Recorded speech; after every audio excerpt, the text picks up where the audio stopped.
There we go. Finally, we're live. No more errors. I have been falling for 30 minutes.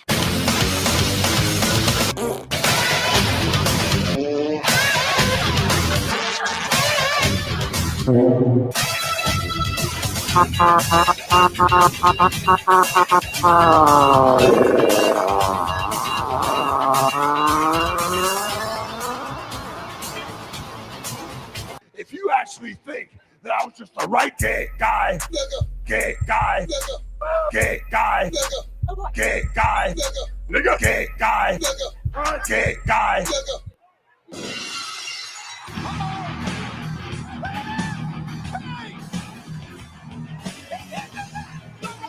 And you check your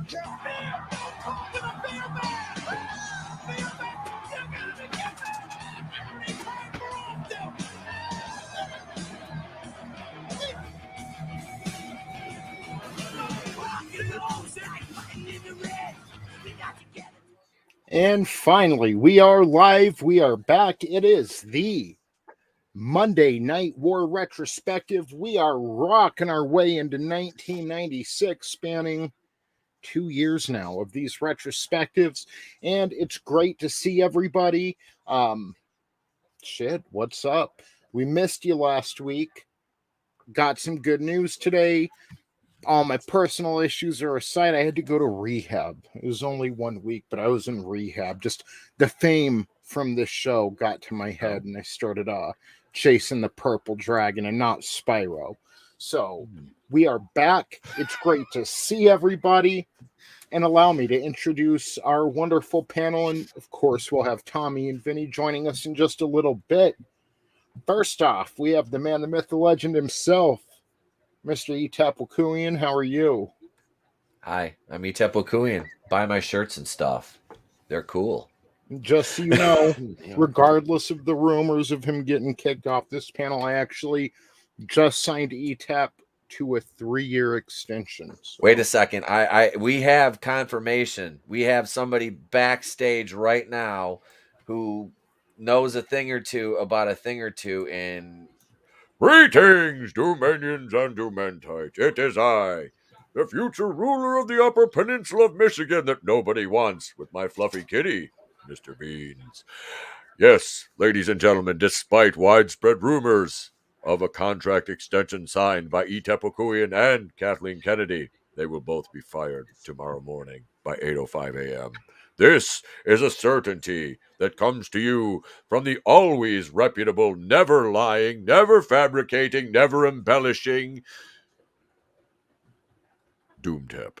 Yes, my sources inside Reddit, excuse me, Lucasfilm, have stated that not only will Etep Wokuian be gone from the Monday Night Wars, but Kathleen Kennedy, despite a contract extension being announced, will be fired tomorrow morning. This, I can assure you, my friends.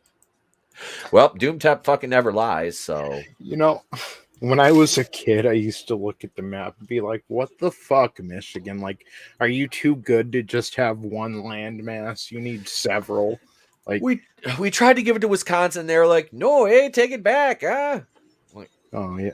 No cheese in the soil? Apparently not. You know, they didn't like the iron mines and shit like that up there. I probably shouldn't be drinking because I'm sick, but it helps my throat. It makes me feel better, and I missed it. I missed it dearly. Yeah. Tea doesn't work when you can have wine. All Wisconsin needs is Kenosha.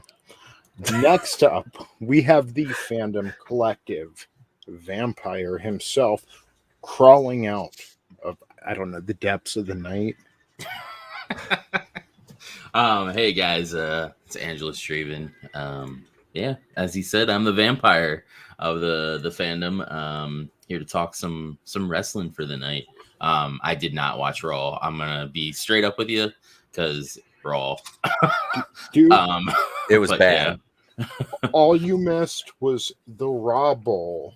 Ugh. Okay, now number one, I can't say all you missed. It's a bit of an iconic episode. Okay, the Huckster, Nacho Man, Billionaire Ted, Scheme Gene, they all made their debut on this episode. But literally, we got the Raw Bowl, which was just overcomplicated.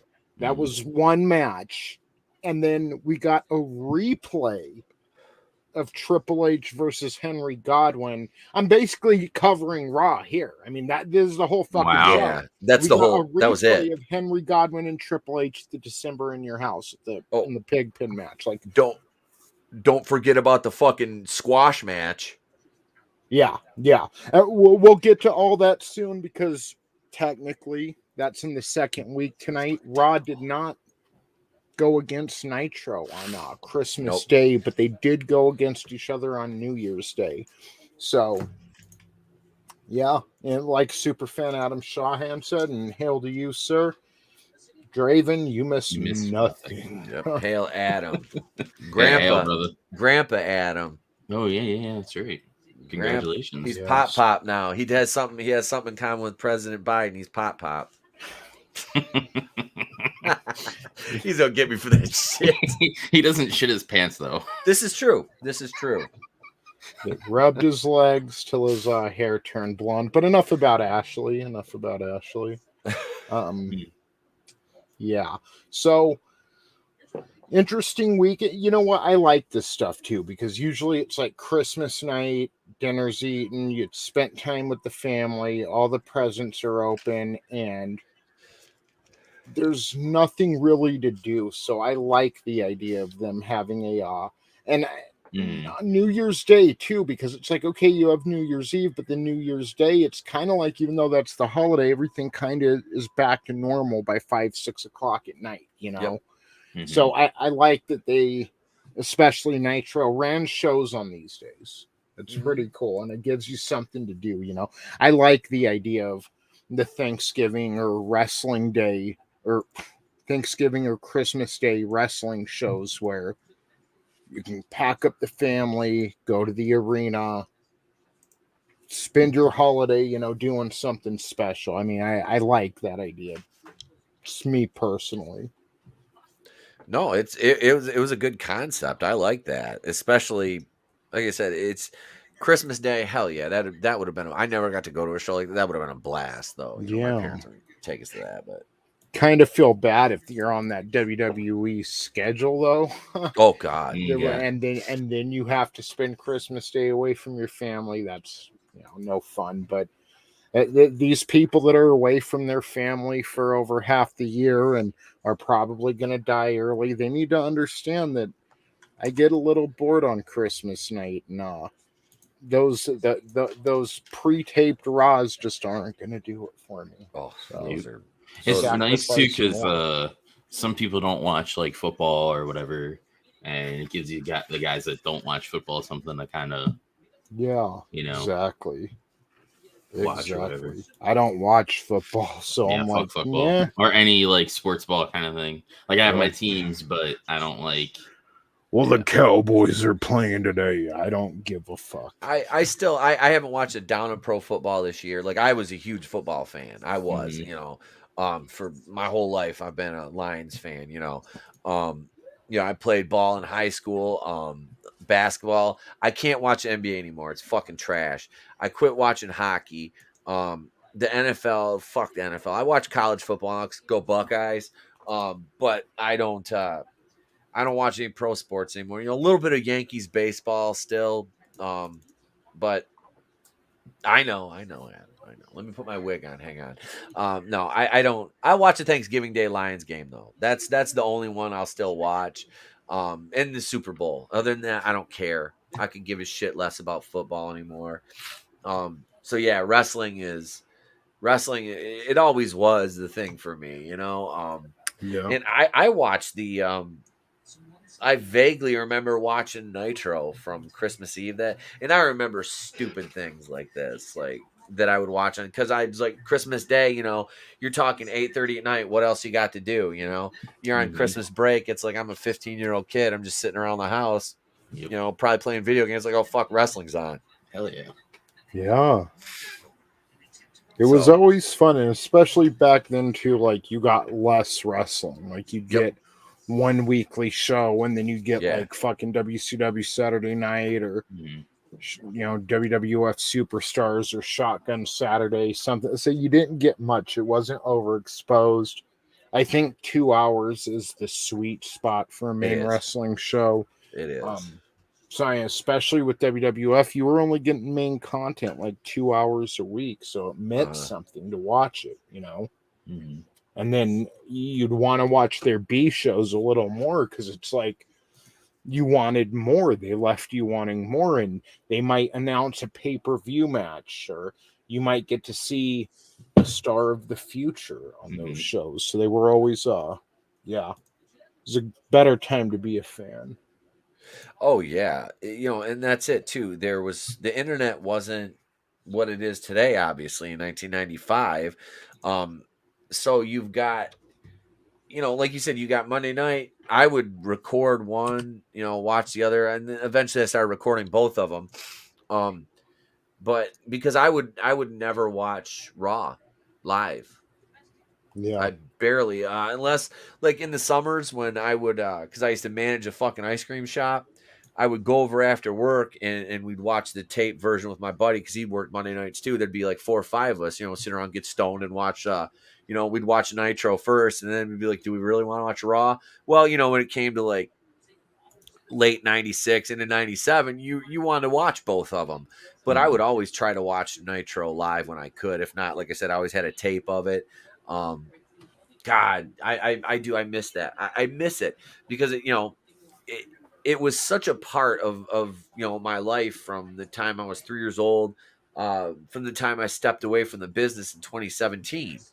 Being a fan and then a worker and being involved in it, and now it's like I don't watch any of the new product just because it's shite. But being able to watch this stuff again is fucking great because it's like it brings back like so many good memories.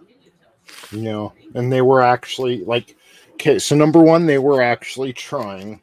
Yes. Like at least Nitro was. They were trying to present the best show possible. Yep. But B, like even AEW. I like AEW, but they're on TV or YouTube almost every day.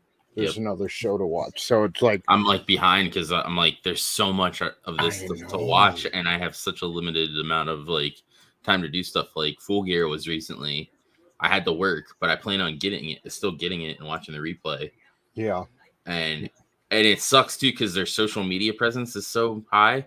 They spoil their own shit after the stuff is over. So like I already had like the main event spoiled for that. So it's like and they like to do that too. So everything. They like to call themselves DVR proof. God damn it.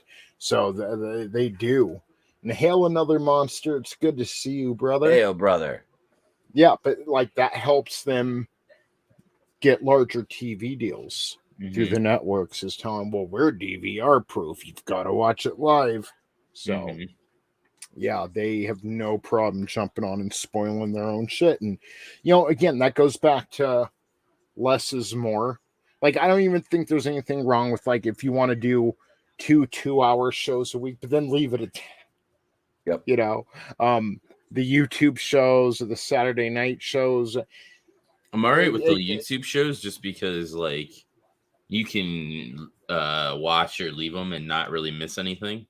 There are some moments that you can, but then they have their YouTube channel where you can just catch the highlights of that stuff. Yeah. Which I'm fine with because a lot of those matches are just squash matches anyway. So, yeah.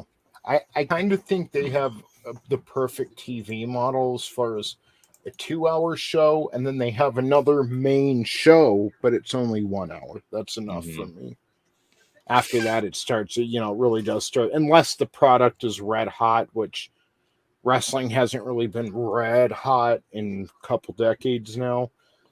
Maybe then you can get away with, a little more, but, Vince, like wrestling was in the middle of a decade-long stale streak, and he's like, let's move her out of 3 hours. Like, should you do that, man? Like, you're already not making great use of the 2 hours you've been doing on Mondays, and it gets to be too long.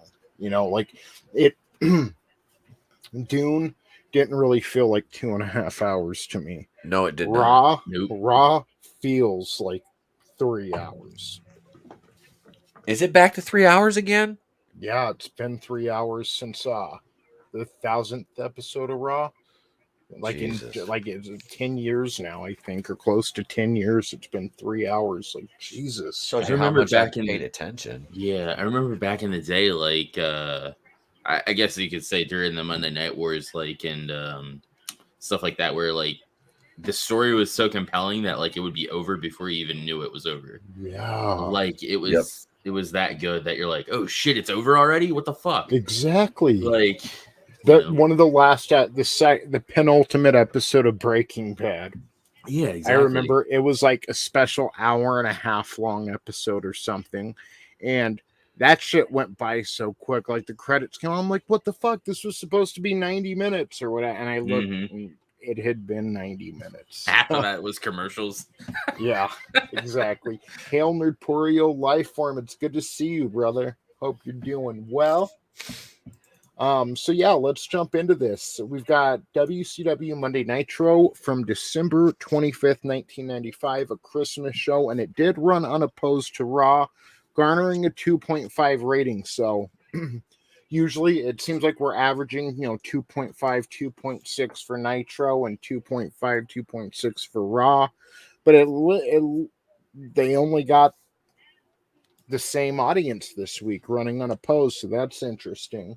And we start this Christmas show, and keep in mind this is the go home show before Starrcade 1995, which is being held on Wednesday, December 27th. That was weird. Yeah, I would just hate. I mean, I guess Saturday night was a bit of a bigger deal back then, but I would hate like having to watch the pay-per-view Wednesday and then waiting 5 days for another show, But we start the show with Lex Luger defeating Scotty Riggs with the torture rack. Basic match, it was a little more than a squash match, but not by much. Then Mean Gene interviews Sting, and they go over the whole Luger is my friend, and he's in a dark place thing again. Well, what's going on between you two? And I'm watching this thinking, like, it's not that I'm over Luger and Sting's storyline. I'm just over this phase. It's like, okay, we've been teasing this for like a month now. Surely they're going to pay something off and they're going to take this storyline to the next level at Starrcade in 2 days, right? Right? Yeah. Well, I guess we'll find out. Bischoff announces that Randy Savage will be defending the World Heavyweight Championship against Ric Flair as Flair goes through an unprecedented 12th title reign tonight on Monday Nitro. Then we go to Sting defeating Big Bubba when he reverses a top rope suplex on by, and this was pretty cool. Good job, Sting. Big Bubba goes to give Sting a suplex off the top rope, and Sting reverses that into a roll up. It looked weird. 1, 2, 3. When he tried to schoolboy him, it looked weird because he just kind of, or not schoolboy, but roll up. It looked weird the way it landed because he was like just basically laying on top of him like a pinfall. Yep. Sting's never been the greatest technician. That's what I'm saying. This was good for Sting. Yeah. But Bubba and him, like Big Boss Man, Bubba Rogers, whatever you call him, Ray Trailer, he could have a good match when he was with the right person. Him and Sting had about as much chemistry as Rogers and Hogan did, which is fucking none. No. The match was clunky to me. Yeah. And Sting, I liked Sting, and to an extent, I liked Ray Trailer, God rest his soul. But yeah, it was weird. Like the finish, I got what they were doing. It just looked a little off to me when he, tried to roll him up out of that reversal. It almost looked like Sting kind of caught the back of his head too. Yeah. And what it is Sting can have a good match and Big Bubba can have a good match, but they both need that Ric Flair or Bret Hart, someone like that to pull it out of them. Flair Sting matches are like freaking amazing. Yeah. Oh, they work so many times. Yeah, just because they have such that good chemistry again. Work well off of each other. Yep. So yeah, Sting gets the roll up. And then we go back to Mean Gene, who interviews Luger and asks the same fucking thing he asked Sting about their friendship. And I wanted to shit my pants out of apathy. It was like, I can't. Maybe out of apathy, maybe out of I don't know what else, but I mean, I'm just so tired of, because it's like they're not switching gears in the storyline. It's the same thing well, what's going on between Luger and Sting? And then Sting, the stuff with Giant and Hogan took them I felt like almost a year, didn't it? The Dungeon of Doom and Hogan has been going on for a long. That took forever. It took forever, they drugged that out way too long. Way too long. Yeah. Yeah, and maybe it was, a slower, more wholesome time in the 90s. I don't think so, but yeah.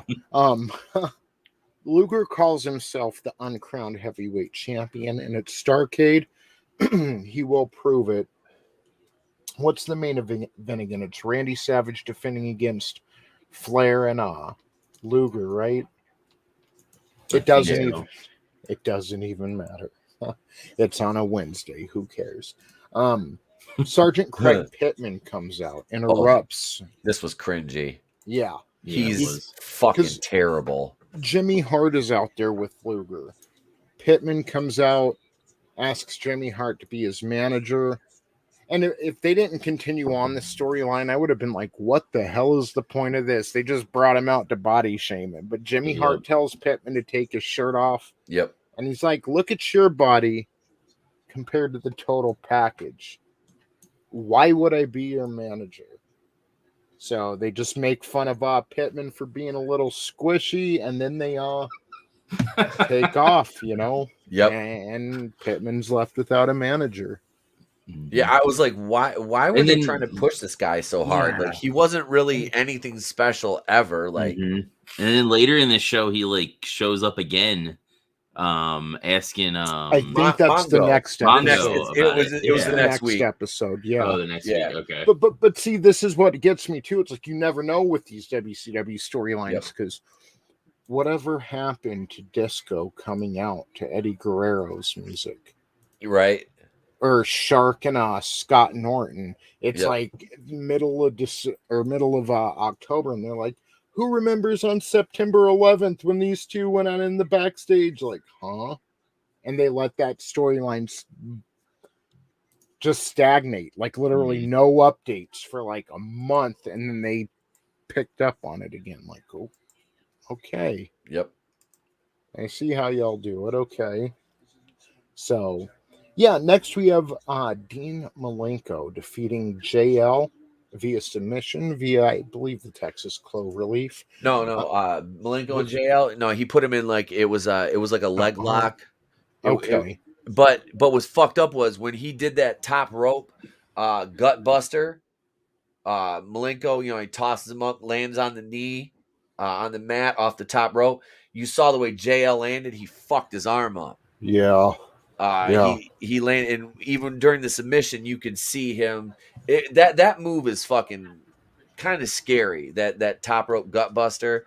I was like, oh, But yeah, you could see Parrot Head. What's up, Parrot Head? Yeah, you could see the way he landed. It was off, and he was fucking favoring his arm. So they ended it early, huh? Yep. Yeah, they took it home early. That's what I was thinking, because I know he's the man of 1,000 holds, but that was exactly it. That's why I wrote via submission. I wasn't quite sure of the maneuver he was doing. Yeah, what's the cloverleaf?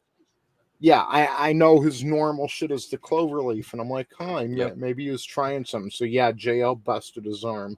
Yep. Good times. I think didn't he leave WCW shortly after this and go over to ECW as Jerry Lynn? JL? I can't remember. Is that who JL is? Okay. Yeah, it's Jerry Lynn. Yeah, we went over that. Yeah, so he'll be over. I know he starts making an impact in ECW around 98. Maybe 99. Jerry Lynn and Rob Van Dam had that legendary feud. He was the new effing show. Yeah. Yep. That I was thinking the other day, that was like Rob Van Dam's best was in ECW. But that's because WWF they don't know what to do with certain talent. No, they so don't. Next, we have our main event for the WCW World Heavyweight Championship.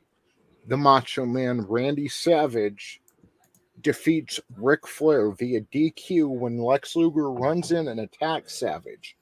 And back to this storyline, Sting comes out to make the save, but Flair cuts him off before there's any interaction between Sting and Luger.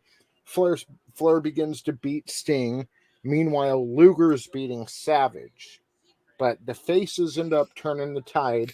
Savage and Sting, Sting knocks Flair out. Savage knocks Luger out.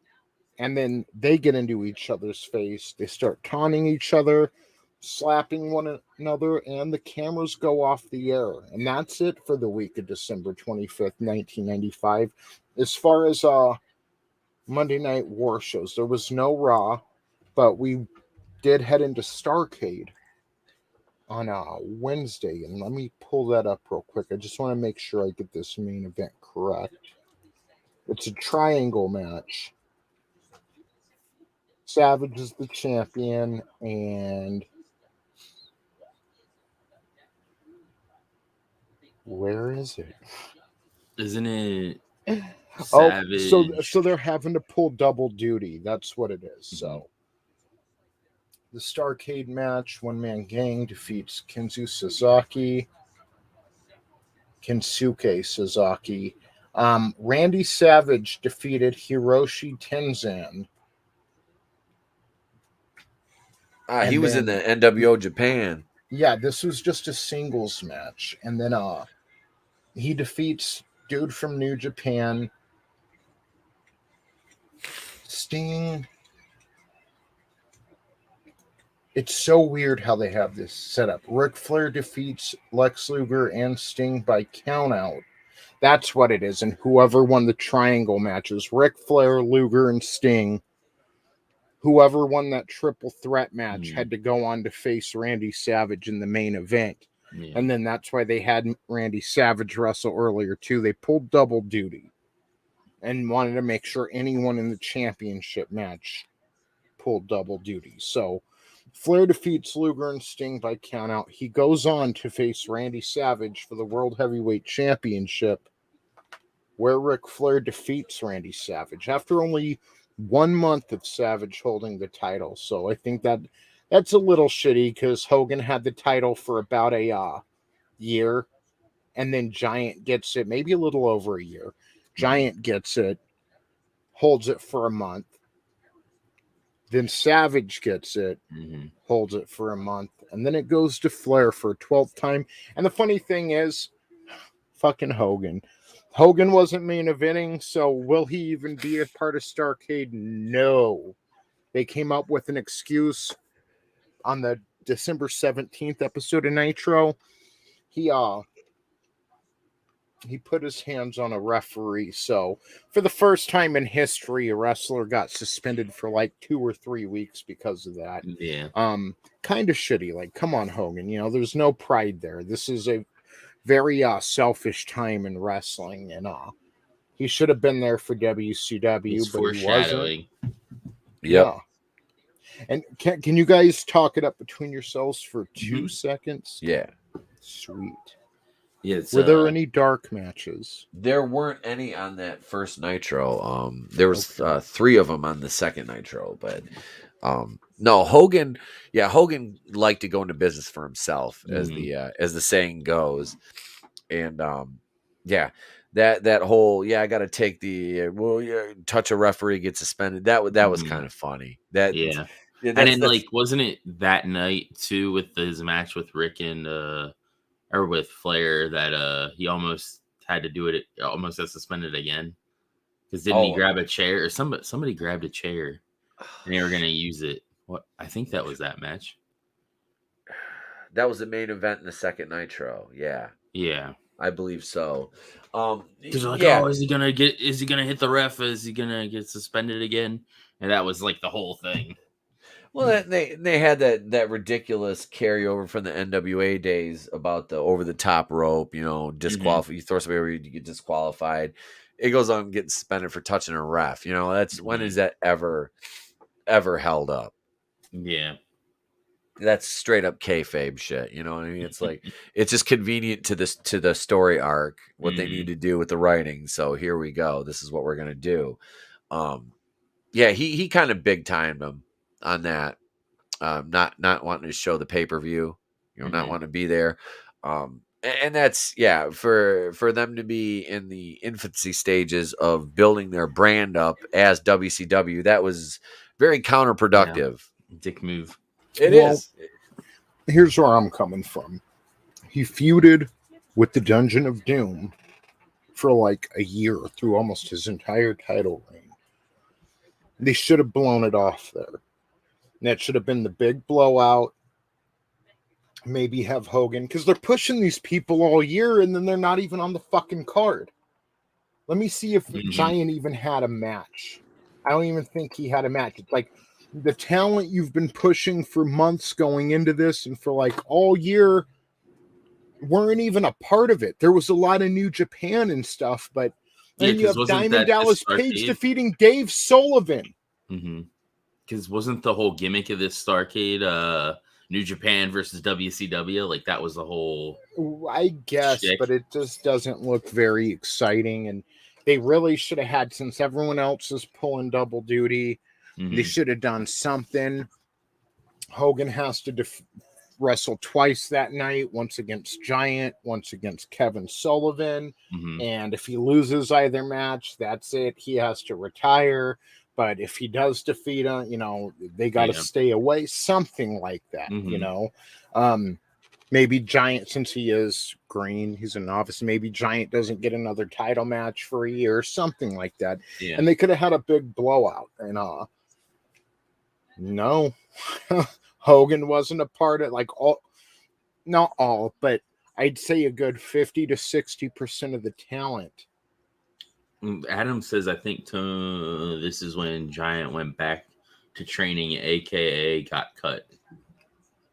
No, I'm pretty sure he's still around. I don't think he's around. WWF sent him to Fat Camp, but I don't think WCW. Maybe they sent him to the Power Plant or something. I don't know, but I know he's in NWO at some point, so I don't think. Yeah. So, either way, again, you pushed all this talent, and I don't know if the fans are really pining to see WCW versus New Japan. And even if they were, there was almost no build up to this. Yeah. Besides a few spots with Heenan and Sonny Ono. So it really was like for your main show of the year, it's like you got to do better. You've got to do better. At least with AEW, they have like some of their New Japan people over there wrestling all the time. So if they wanted to set something up like that, where it's a New Japan versus WCW in this case, or AEW, they built up to it they slightly. Built it up. Did they? Well, they had Bobby Heenan with Sonny Ono. Yeah, but I mean, that's what I mean, so. but very minimal. They It just had it was a couple minimalist build up to it. Yeah. For it being the main highlight of your main show of the year, it just again, you've got to do better. Number one, hail Keely Chow. Business is about to pick up every time the Fandom Menace, Fandom Collective, every time fucking Ultron. Okay, fuck James Spader. We got Keely Spader. Keely Spader. Keely Spader. I like that. So would that make it the Keely list? Oh God. Hail Keely Chow. Instead of the blacklist. And hail, you know what time it is? It's Pigomania. Yeah, brother, I don't know how you can expect business to pick up without Pigomania in the house, brother, because we're running wild. We've got to do Pig Ross, like a autistic guinea pig, with Bell's palsy, the Fresh Prince of Bell's palsy, Jim Ross. Well, Tony, if you want, you can order my barbecue sauce online. Only $19.99 a bottle.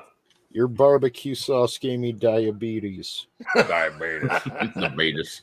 If you have diabetes. Oh, child, I got the sugar. Buy my barbecue sauce. your spittle in it? Like, did I you keep- actually cook I- it? I keep hot sauce in my purse at all times. Did you talk at all while making these small batches, Jim? I didn't, Tony. Tony, I didn't. I swear to you, I didn't. Where's my cowboy hat? I think Oklahoma took it. I didn't spit in that barbecue sauce. I promise you. I promise you, I didn't. That's great. You suppose he uses 10-gallon hats to keep 10 gallons worth of barbecue sauce underneath it at all times? And then I put it up on my head and I marinate it in there and I dip it down and put it in the can and send it right to your house. Just like that. Just like that. There's a slobber knocker. I'm going to hell for that. And then I wash it down with the Sonic Diet Peach Iced Tea. I apologize, Lord Jesus. Dude, I wanted you to do that for my intro to my channel. So, who's the more terrible person? Yeah. We just sold 10 cases of my barbecue sauce, and who bought it? Stone Cold! Stone Cold! It's a stone cold stunner. I told you to stay away from that JR Classic super fan. I'm sorry, man. See, he knows. JR got him. JR jumped up and got him. JR's like, one day he just showed up and he's like, guess what, super fan? You got the beatest. I got you. Come here. Oh, Jesus, I'm going. Oddly enough, he's not over the top on, at least I haven't seen so far, on AEW, which is really surprising. No, he's funny there. Like, Paul White goes out there to fight, and JR is all, the big show, Paul White. Paul's Alzheimer's is a bitch. That's all I'm going to say. Well, what was Malachi Black's name in Aleister Black. Aleister Black. Fucking, he comes out on AEW, and JR's like, it's Malachi Black. And then he stops to think about it. Wait, I called him the right name, right? But he's always kind of done that. When Jericho and Benoit had their feud in the early 2000s, it was constant. Benoit with the lion tamer, Jericho with the crossface. Like, man, at least they were both Chris's. So it is nice seeing Tony Schiavone and him commentating. It's like freaking legendary. I love Schiavone. Commentators like all in one show, which is nice. Didn't they have Taz over there too? Oh yeah, Taz commentates too. Taz, yeah, you know something, brother. Taz, shut up. You're a fucking action figure. You're literally fucking 6 inches tall. Chris, I have to use my speech to text because my fingers are too fat to fucking spell out anything legible on those. I just send voice messages because I'm lazy as fuck. Yeah, I know All Out is already happened, but I haven't seen it. But I want to get it, and then I get with you guys and see if you guys want to watch it with me, and then we can talk about it after. That sounds very promiscuous the way you worded it. Well then. Yes. Hello, ladies. I'll slide in your DMs, and we'll I'll talk make about some wrestling. sauce. I'm gonna lube myself up in JR's special barbecue sauce. God damn it. Probably why he got fired. He went and quit sending Kelly dick pics with barbecue sauce just sputtered everywhere. Check this out, Kelly. So, and that, guys, that's the end of 1996. A bit of a mediocre Starrcade. And I'm sure some of the matches were fine, but again, they're WCW matches. That's never been their forte, I suppose, is putting on like great 10-star, 5-star matches, and that's fine because they were entertaining. They did stuff in between, and you'd have your lucha, the high flying action, that kind of stuff, but God, that Starrcade, even on paper, that Starrcade card just doesn't look very great. And especially you have Diamond Doll with Johnny B. Bad. This is the biggest show of the year. This is where you're supposed to culminate things and storylines come to a conclusion and new ones begin. And it's like half the fucking card isn't even with WCW. It's just, this would have been better at, let's say, World War III. Yeah. Well, I think it was, and it was about this time that they actually started moving towards more of the entertainment aspect of the wrestling, because before they were just all about the wrestling. Yeah. And they started moving more towards the entertainment end of it, like WWF was doing. Mm-hmm. Yeah. And to be honest, they're more entertaining, at least at this time. So let's kick off the new year, 1996. Now, everyone, this is kind of a big year for WWF. We're going to get Mankind.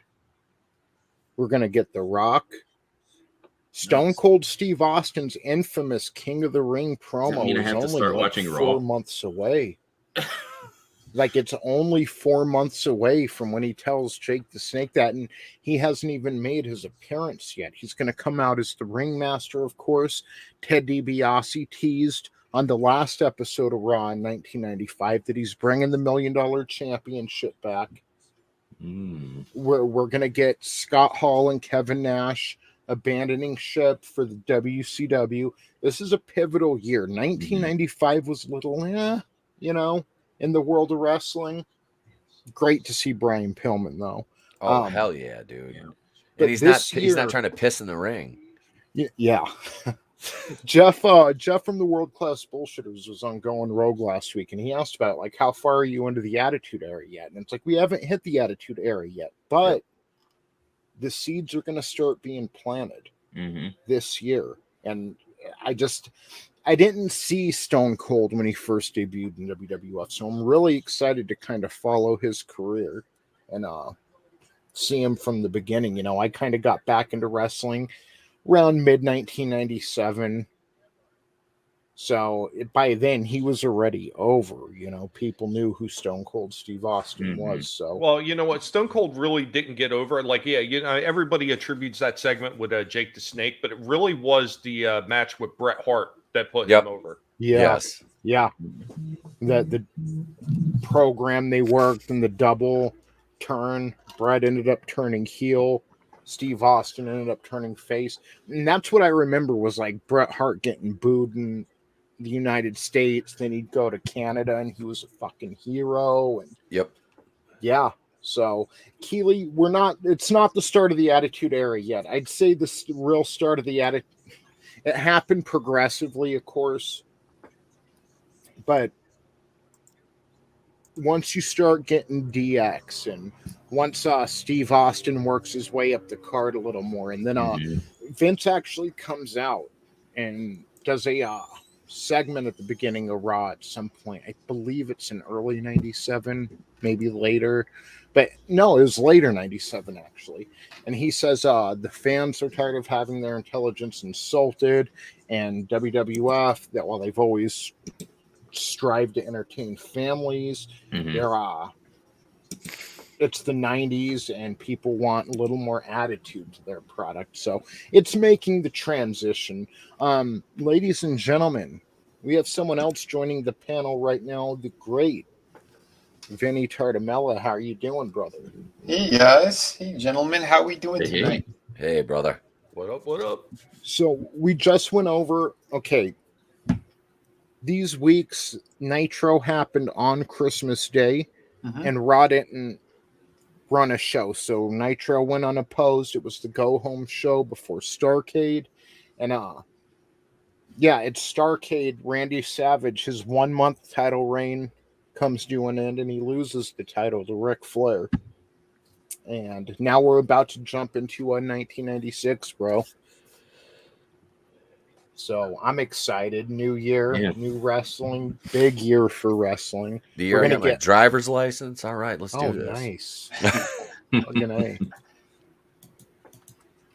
Yeah, so let's go ahead and it's funny. Vince is like, the people want attitude. It's like, didn't Kurt Cobain kill himself like 2.5 years ago, Vince? Like, that's when the Attitude Era started, was fucking Nirvana and grunge.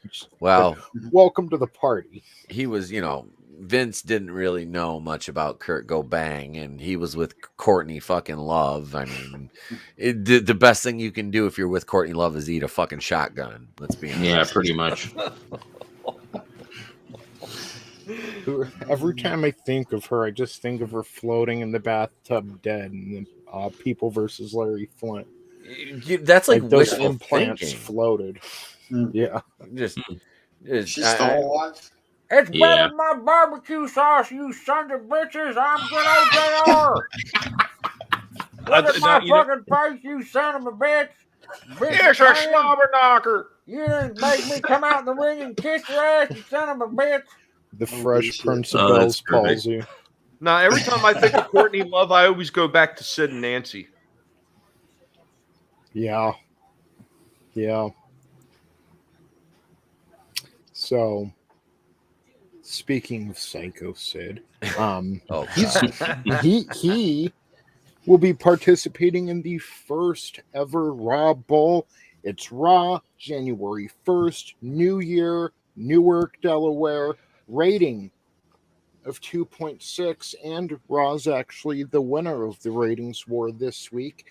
Compared to Nitro, I believe they pulled a 2.5.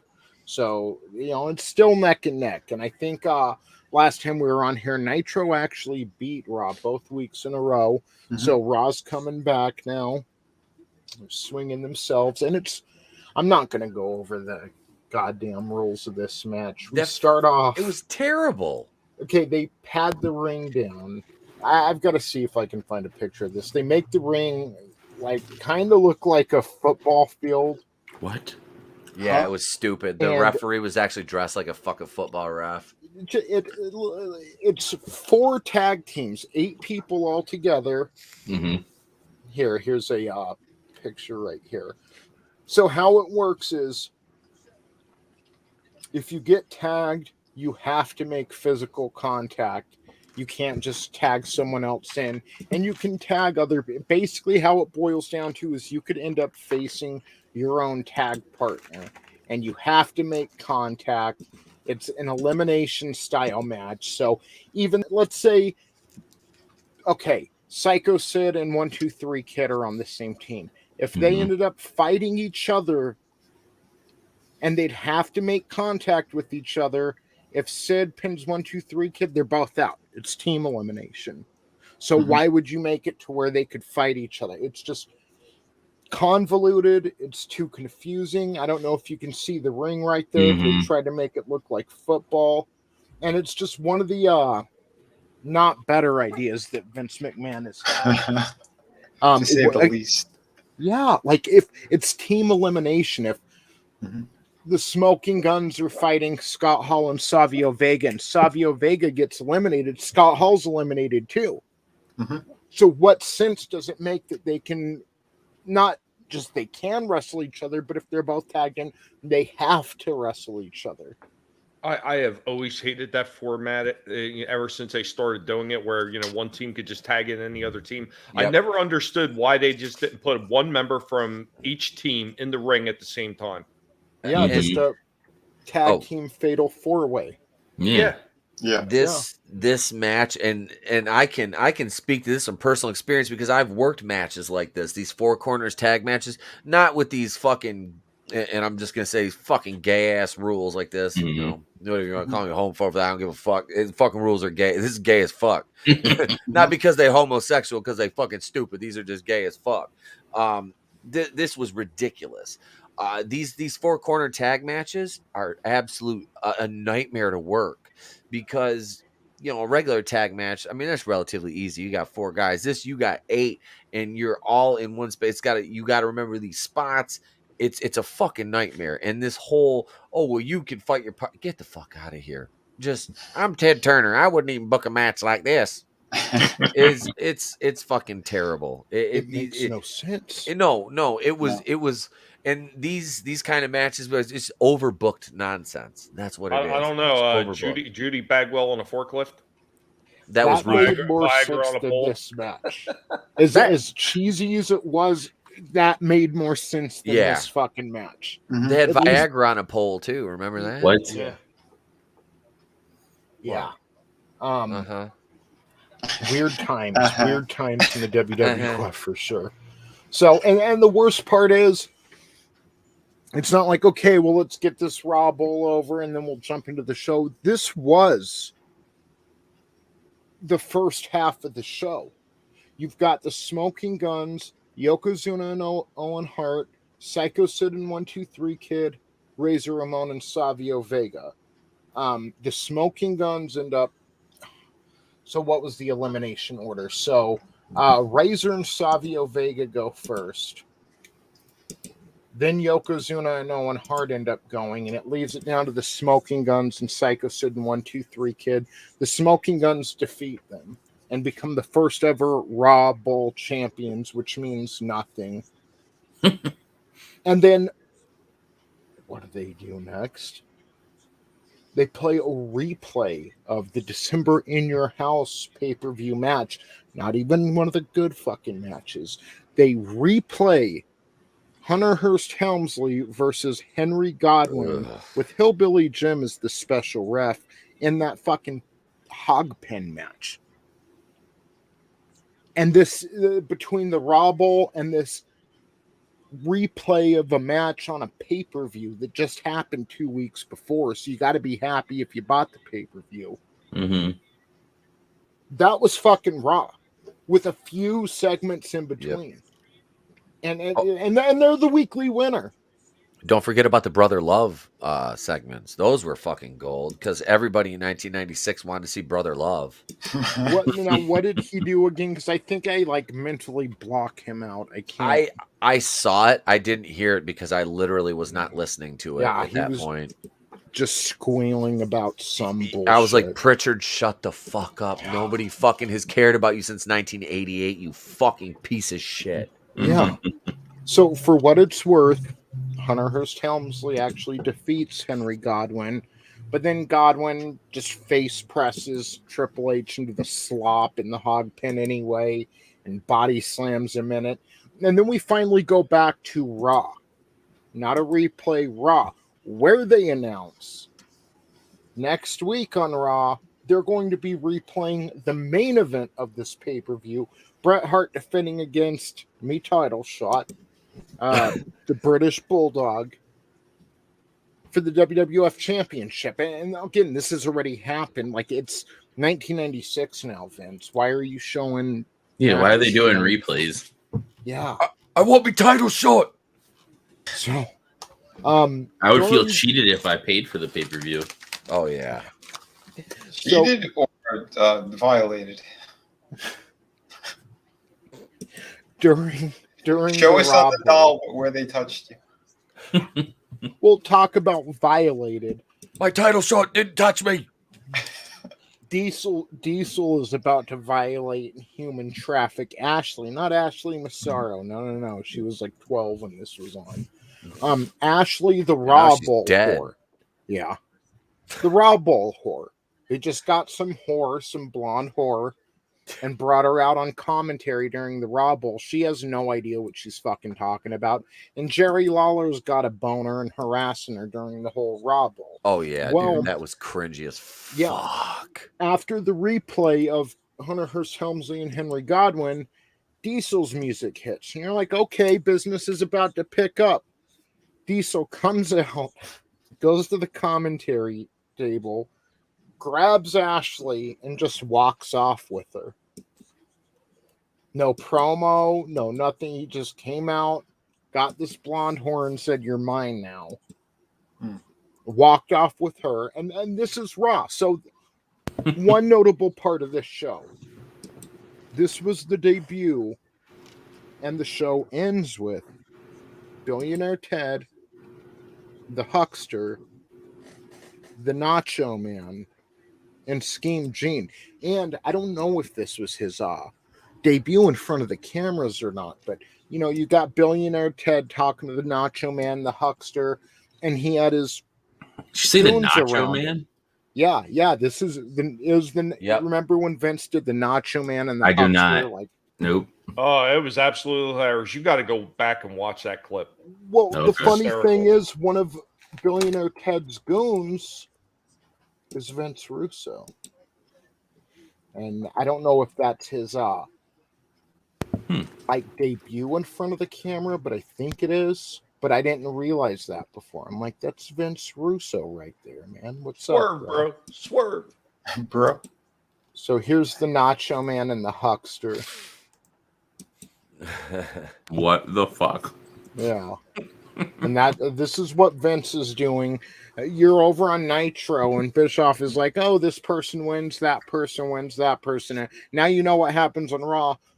Join in the live entertainment here on Nitro. So Vince had to fire back somehow, and this is what he did. Yeah, I remember the stupid shit. Wow. Yeah. It's an accurate representation, brother. I don't know what you're talking about.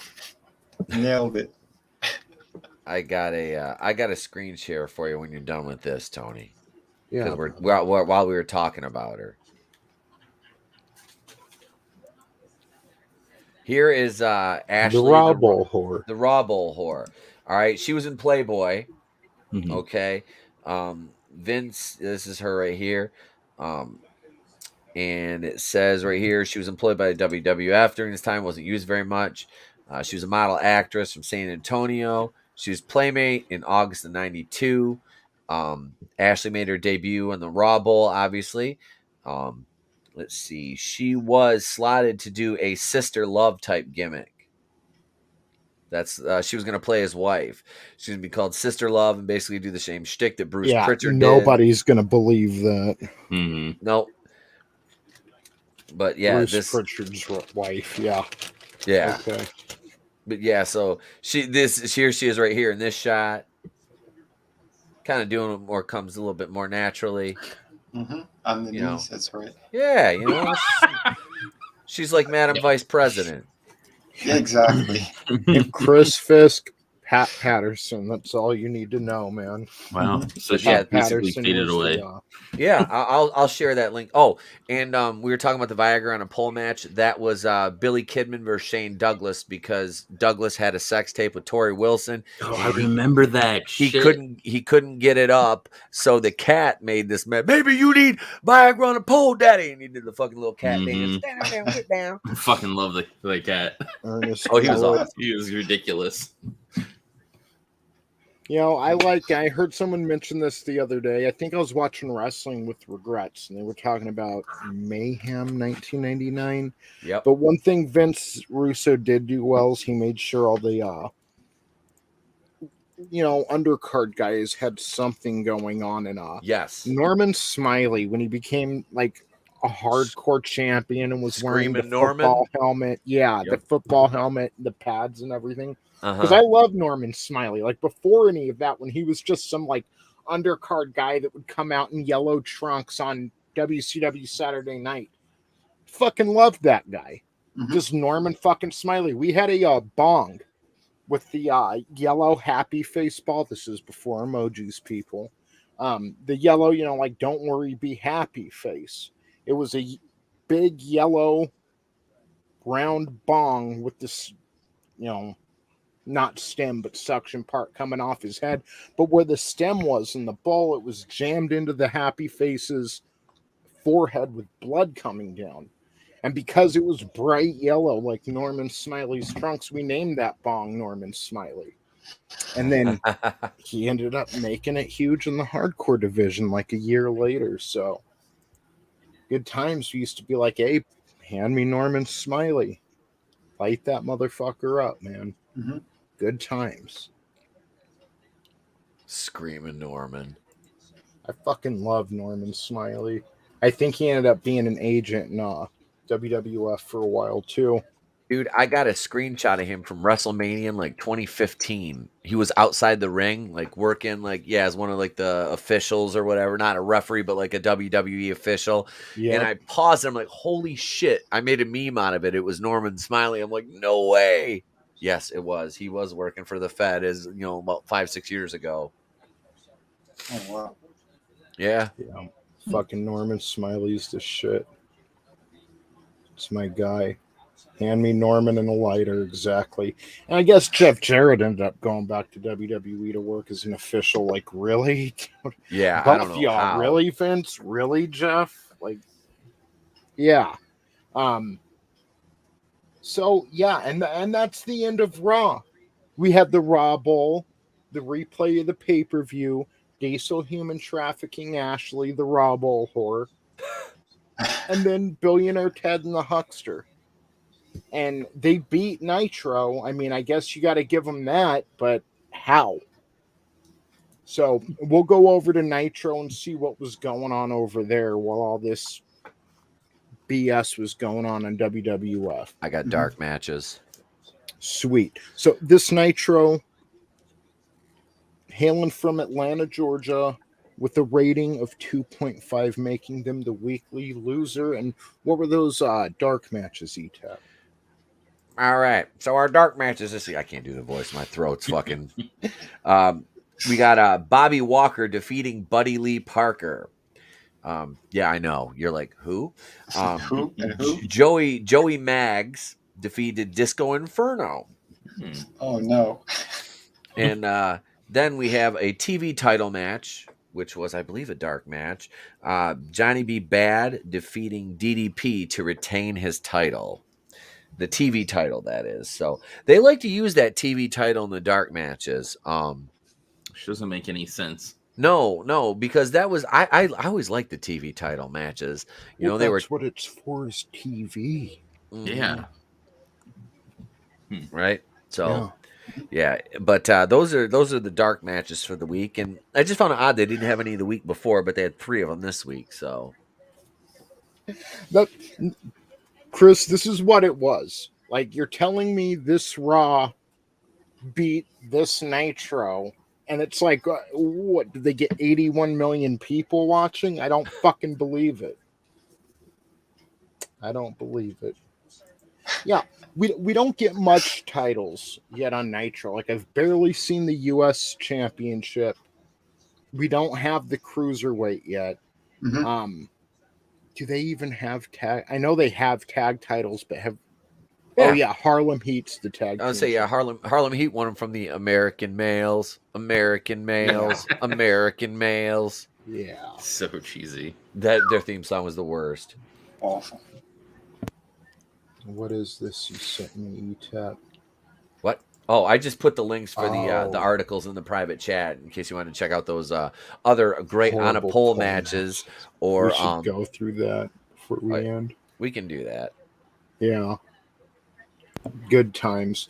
Yeah, we all love the TV title, Adam, and they're Yes. doing it on dark matches for some of that. That like literally makes Defeats no the sense. purpose of the title. Yeah, it does. So, Nitro, January 1st, 1996. The show begins, and they're talking about Starrcade 5 nights ago, first Nitro of the year, and Ric Flair became the 12-time World Heavyweight Champion as he defeated Randy Savage. A 1-month title reign, and guess who's going to challenge Flair for the title tonight? Not Macho getting his rematch. Not Lex Luger, who came close to winning the #1 contendership at Starrcade. Not Sting, same boat. Came close to winning the #1 contendership at Starrcade. Hulk Hogan will be challenging Ric Flair for the title tonight after coming back off his 3-week suspension. Yeah. Suspension meaning if I'm not in the main event of Starrcade, I'm not doing the fucking show. So the first Classic match, definitely awful. He's the first person to get suspended for 3 weeks for putting his hands on a referee. Everyone else does it every other fucking show, but yeah, just at their him and biggest show of the McMahon. year, yeah, biggest show of the year, you're going to suspend your biggest draw. Okay. The first Nitro match of 1996 is Arn Anderson versus Macho Man. So he literally goes from the main event of Starrcade to the opening match on Nitro. Man, Randy Savage deserved better. And while this match is going on, Bischoff went ahead and gave away the results on Raw and talked about how stupid the Raw Bowl was, which is funny because it was. And then the match ends when Arn Anderson, he pulls some brass knuckles out of his trunks. Macho Man sees it, knocks Arn Anderson on his ass with a good, right jab. The brass knuckles fly out onto the ground. Macho Man picks him up. The referee's busy over at the turnbuckle or something. And Macho Man socks Anderson with his own brass knuckles and tucks him back in Anderson's tights and gets the 1, 2, 3. So that's one of the horse foreskin losing. Didn't people come out from the... Yeah, they did. Backstage. Brian Pillman and Chris Benoit came out to try to get Mach, but he got out of there, and then they were checking on Arn Anderson. And that brings us into our next match, which is Chris Benoit versus Lord Steven Regal. Now, this was kind of a weird ending to a match. Yeah. Benoit goes to hit a flying crossbody outside of the, from the ring to the concrete. Regal moves out of the way and Benoit smacks onto the hard floor. And literally, he didn't pick Benoit up, punch him around, then throw him in the ring. He didn't just pick Benoit up, throw him in the ring, and do his finisher or anything. Benoit made contact with the concrete. Regal picks him up, rolls him in, and pins him, which is cool. I mean, that's believable. He's smacked on the concrete. It's just you don't see that much in professional wrestling. So he gets the win, Steven Regal, and then Mean Gene comes out to interview the 3 foreskins. And number one, he asks Benoit, did you have too much bubbly to celebrate the new year? Even he was commenting it was a bit of a weird ending, but Brian Pillman starts giving Benoit shit. What are you thinking? You were hand-picked by Ric Flair, and it wasn't to be mediocre and to be losing. But it's funny because Arn Anderson literally lost the match before. Yeah. Pillman's like, you need to do better to Benoit. Yep. So Pillman, he's admonishing Benoit, and then Arn Anderson takes the mic and starts bitching at Pillman. You're starting fights that we don't need with the Dungeon of Doom, with these people, with that people. And then the Giant actually comes out and tries to attack, the 3 horsemen that are out there, and the rest of the Dungeon of Doom is holding them back. I guess one of the guys, whatever his name is, started talking. What's his name? Zodiac. It was Zodiac and Taskmaster that went out because they were pissed at him. And then I could have swore it was Giant that came out and stopped them from. Did he stop? I thought they were stopping. And he's like, not now. This isn't the time, kind of thing. Yeah. Yeah. So that's what we got out of the Dungeon of Doom after a year of them being built up as major heels. It looks like we might have a faction battle here, but there's definitely some tension in between the horsemen right now, which is weird because they just got together. But Pillman was pissed because Benoit didn't want to let him pee on him, so he got all mad because Pillman was like, "Hey, I want to give you a golden shower," and Benoit's like, "Fuck you, eh?" And Pillman was like, nah, look, here's what I'm going to do. And he tried to R. Kelly him. And Benoit put him in a rear naked choke. And then Pillman was like, oh, shit. And he put his ass in the air. And never mind. Well, at least he survived that choke. Benoit family didn't fare so well. Too soon? Right on time. There's a lot going on Nitro right now, and it's kind of hard to keep up with what's going where and if they're even going to pay certain storylines off. And it's weird to have 2 heel factions start beefing with each other on what's basically your season premiere, first of the year, first Nitro after Starrcade. Yeah, they dropped the ball so many times on their storylines. Well, I mean, there could have been an easy way for them to have the 2 factions beefing and make it fun and enjoyable if they would have had 2 dogs fighting over a bone. If they would have had a good guy that they were both fighting over to get to, that would have made sense. Yeah. Yep. So, as I promised, we were going to find out if they progress this, well, what's going on between Luger and Sting? One's a good guy, one's a bad guy. Where do they stand? We've been playing that for a month now. Leading into Starrcade, you think we'd switch gears at Starrcade. Maybe Luger would finally turn heel on Sting and they start beefing. No. Lex Luger and Sting come out as a tag team. They come out separately, mind you.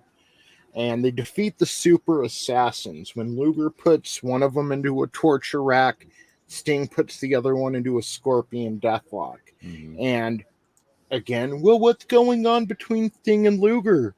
Where do they stand? It's like, guys, it's been over a month now.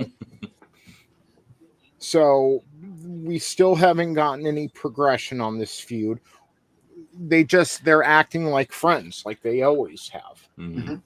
So while this match was going on, Sergeant Craig Pittman came out to the commentator booth, still looking for a manager. He was denied last week by Jimmy Hart.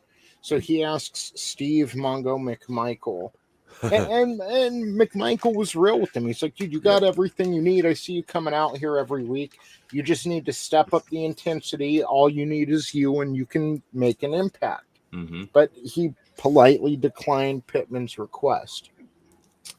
So now we go into the main event, Hogan and Flair for the WCW Championship, and it ends in a DQ when the Horse Foreskin get involved. But Hogan gets a hold of Arn Anderson's brass knuckles, and he's holding the four horsemen at bay. Then the Giant sneaks in with the chair.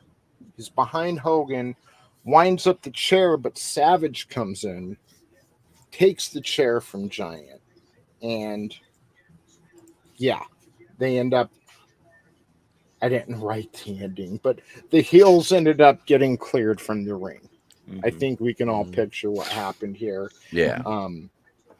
Randy Savage and Hogan are like, your enemies are my enemies, even though I'm taking a rematch from you, Savage, and you only got a month and I got a year with the title. But yeah, and Savage was a good champion. Like he was. I think we all wish we could have gotten more Savage. Oh yeah. Definitely. But we gotta make sure Hogan has that title. So that was the end. And for all of its flaws, definitely a more entertaining show than Raw. I mean, by leaps and bounds. But Raw ended up winning the ratings war for the first week of January 1996. So, what did you think, Draven? I didn't watch the Raw, but I've always liked WCW more because that's what I started watching. So I enjoyed it more. I like the storylines; just they're always more compelling than they are over on WWE. At least around this time, and seeing some of this stuff for the first time is pretty nice. Yeah. What about you, Etep? Dude, this Nitro, man, I dug it. It's the only caveat is you get a lot of convoluted finishes with WCW, but as opposed to what was going on in Raw, I would always take a basically like a fuck finish over just having two matches and a bunch of trash promos, which is what Raw was doing because everything was pre-taped weeks in advance. I like the spontaneity of Nitro. You like Tony said earlier, you didn't know who was going to come out, what was going to happen, and that was something that was fresh on Monday nights, because you've been dealing with all the taped Raw shit.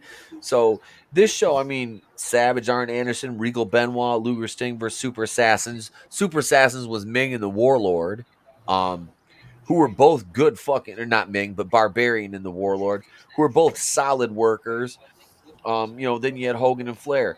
Despite the messed up finishes, a lot of convolution, it was still a way better card than what you got on Raw, which is so odd to me that Raw won the week. Yeah. It's just brand recognition at this point. Yeah. Yep. Yeah. What about you, Tommy? What did you think of this week's World Wrestling Entertainment and Championship Wrestling. Well, I know you were talking about that they beat him in the ratings, and I think WCW definitely was putting on the better show at this point. And I think maybe it's just me, but WWF's ratings at the time, I think they might have been inflated because of that time off that they had. Yeah. Yeah, like people didn't have it. It was gone for a little bit, and now all of a sudden it's back because of the Christmas vacation. Yeah. So I think maybe their numbers got inflated for that reason, and it made it look like they were doing a little bit better when they really weren't. Yeah. I could see that. And, it was the first Raw Bowl. People were probably, okay, they hyped it up for a few weeks. Let's see what this is all about, which wasn't much. I have a theory that Savage was battling a prolapsed rectum. That's why he speaks the way he does. Before his butthole inverted, Randy Pavo had a proper London accent. Savage actually had an accident where he landed on his throat. Oh, shit. Yeah. That's why he sounded like that, yeah. I know, because something similar was happening to me as a kid. Yeah. Except my tooth and my throat hit on a fucking table off of a flight of stairs. Shit. But we do have to preface it that Shawn Michaels only talked that way because of all the backroom dealings he had with Pat Patterson. That's true. I think I'm cute. I know I'm. Patterson's like, just shut the fuck up. Come over here and slob my knob like corn on the cob, you pretty boy. Goddamn. Not that there's anything wrong with that. Pat made him go cockeyed, and he never. Shawn Michaels had Forrest Whitaker eye because of Pat Patterson. It's like it wasn't always like that, bro. And then you went into the broom closet with Pat Patterson, and now you got to wear a cowboy hat on TV. What happened, bro? Oh, dude, Pat found him after he had his ass beat by the battalion. I mean, the one army. What was the other stooge that was with Vince? Pat Patterson and Gerald Briscoe. You know what happened? Okay. Shawn Michaels was like, I lost my smile. I lost my smile, Jerry. I lost my smile. Oh shit! Why did me, man? At this time, they goddamn! I can't believe that fucker's Wokuian did that. That son of a bitch. God damn it! That man's got a family. I'm telling you, it's like a cartoon. Shawn Michaels went through a window of the bar, and then Pat Patterson found his body and dragged him into an alley. Yeah. Wow.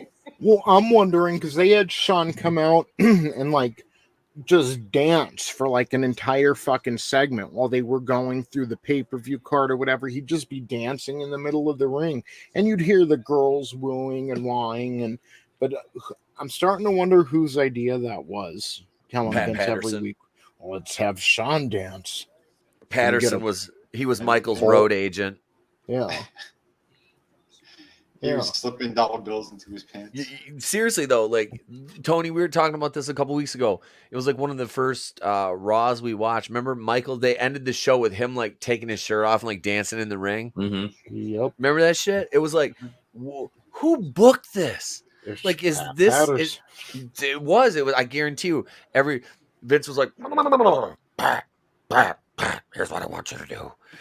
Every time we have HBK doing a segment, doing a gimmick, you're gonna book it. You got it. And Patterson's like, okay, Vince, I guess I could book Shawn. I'll book him every week. And Vince is like, that sounds like a good idea, Pat. Take care of the kid. Pat's like, I'll take care of him, all right. Who told him he could do Playgirl? Yeah. Wow. Vince told him to book it, and he bookended it. He did Playgirl? Does he think he's Burt Reynolds? Wow. And that's why I was almost always watching WCW. Mm-hmm. Right. I hated Shawn Michaels. Yeah.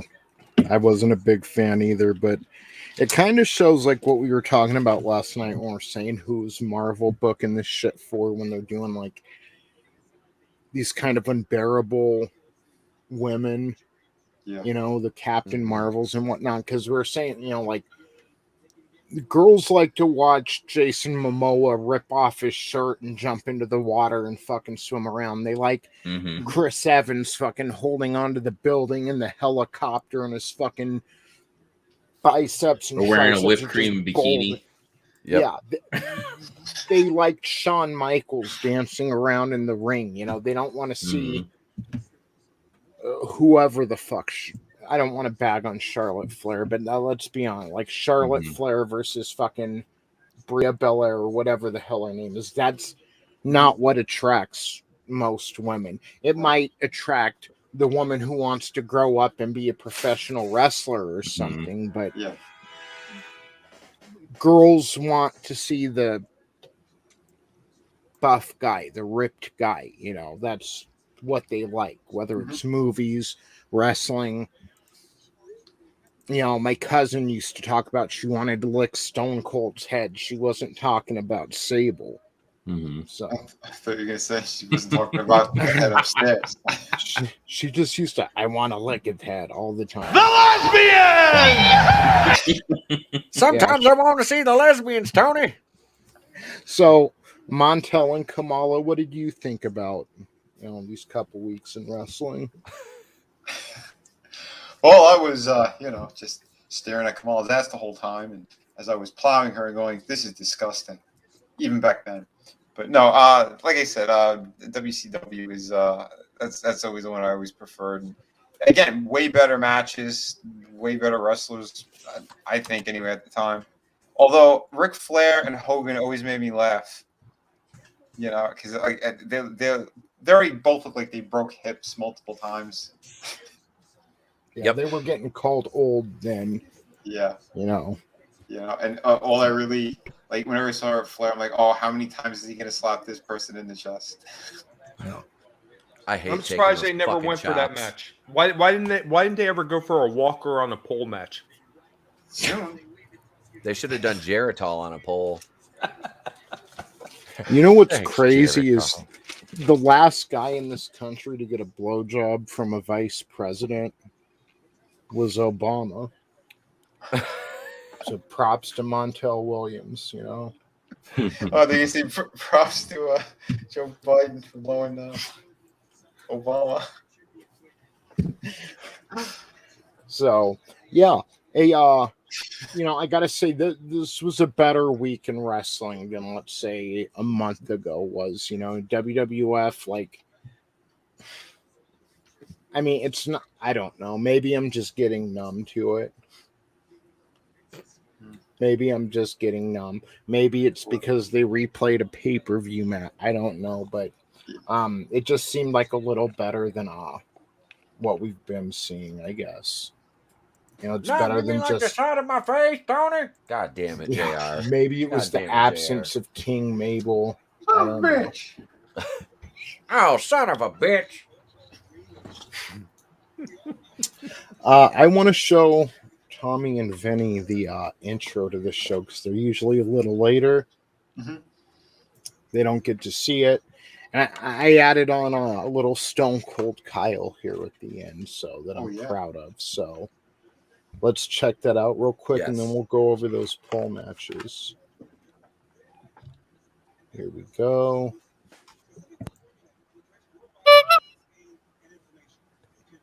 Can you guys hear it?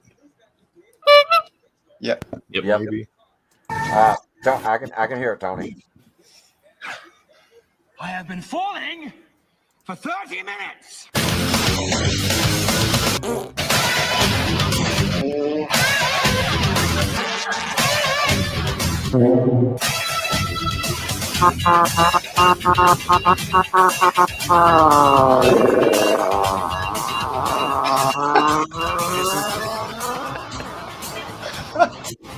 If you actually think that I was just a right gay guy, gay guy, gay guy, gay guy, nigga, gay guy, gay guy.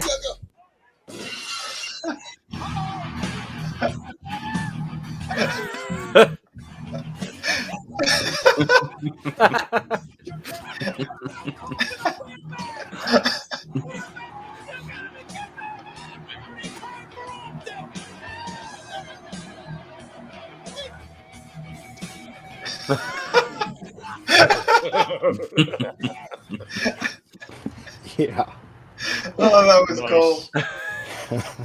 Holy shit. So good. When they give Kyle an award, they got to give Tony an award too. That was amazing. Took me like fucking 2 hours to do that. Like, quit moving around so much, Vince. Yeah, I Totally know. worth When it, you brother. got to take those still shots and just keep tracking them, Yes. especially if you don't have software, it does it for you, and you got to keep making these tiny little segments of a freaking thing and recopying it and moving it. Ugh. Yes, exactly. And just trying to get it to follow along. And yeah, it took a minute, but I need to worth figure out how it. to do that stuff. Right? Same here. I will, if you want, I can show you once we're off the show. It's pretty easy. Okay. in Yeah, Filmora. he'll show you Pat Patterson style, so get ready to work. Meet me in the broom closet. Can you take Be, Marty? be this time, careful. Pat? I'm a vampire, so Watch out, Kamal's going to be running there. there might be teeth involved. She'll be rolling. She'll be on one of those little creepers used to work on cars with her heels up in the air already. Nah. In comes sliding. In comes heels up Harris. Hey, Montel can confirm, yes. I was watching the 5 earlier, Mhm. and I watched that tonight, Geraldo too. was on there. Oh God, he was painful, wasn't he? Yeah, and like he was talking about like the OK hand symbol. He's like, well, doesn't that mean white supremacy? And everyone at the table's like, no, Geraldo, it means okay. But I'm like, between Geraldo and Montel Williams, I've had my fill of talk show hosts for the week. Mm-hmm. God, Yeah. you know, I mean that started when they start. That was over a year and a half ago, I think, when they started that shit about that stuff about Yep. the Okay. hand symbol. Yeah, So I so remember it was a I Reddit did a- meme that they tried to turn into something that it wasn't, and people Right. fucking believed it. Yeah, I remember I did a short video, and then, like, it was just so ridiculous. Like, they're talking to like these divers and everything that use it as a symbol, say, "Hey, I'm all right, okay, everything's Mhm. working good," and now they're saying, "Oh, that's white supremacy." Oh yeah. Well, okay. That was if like you a say so. 4chan troll. Yeah, exactly. That's it. 4chan, not Reddit. How can They were anyone ju- take Geraldo seriously? Like, on any level?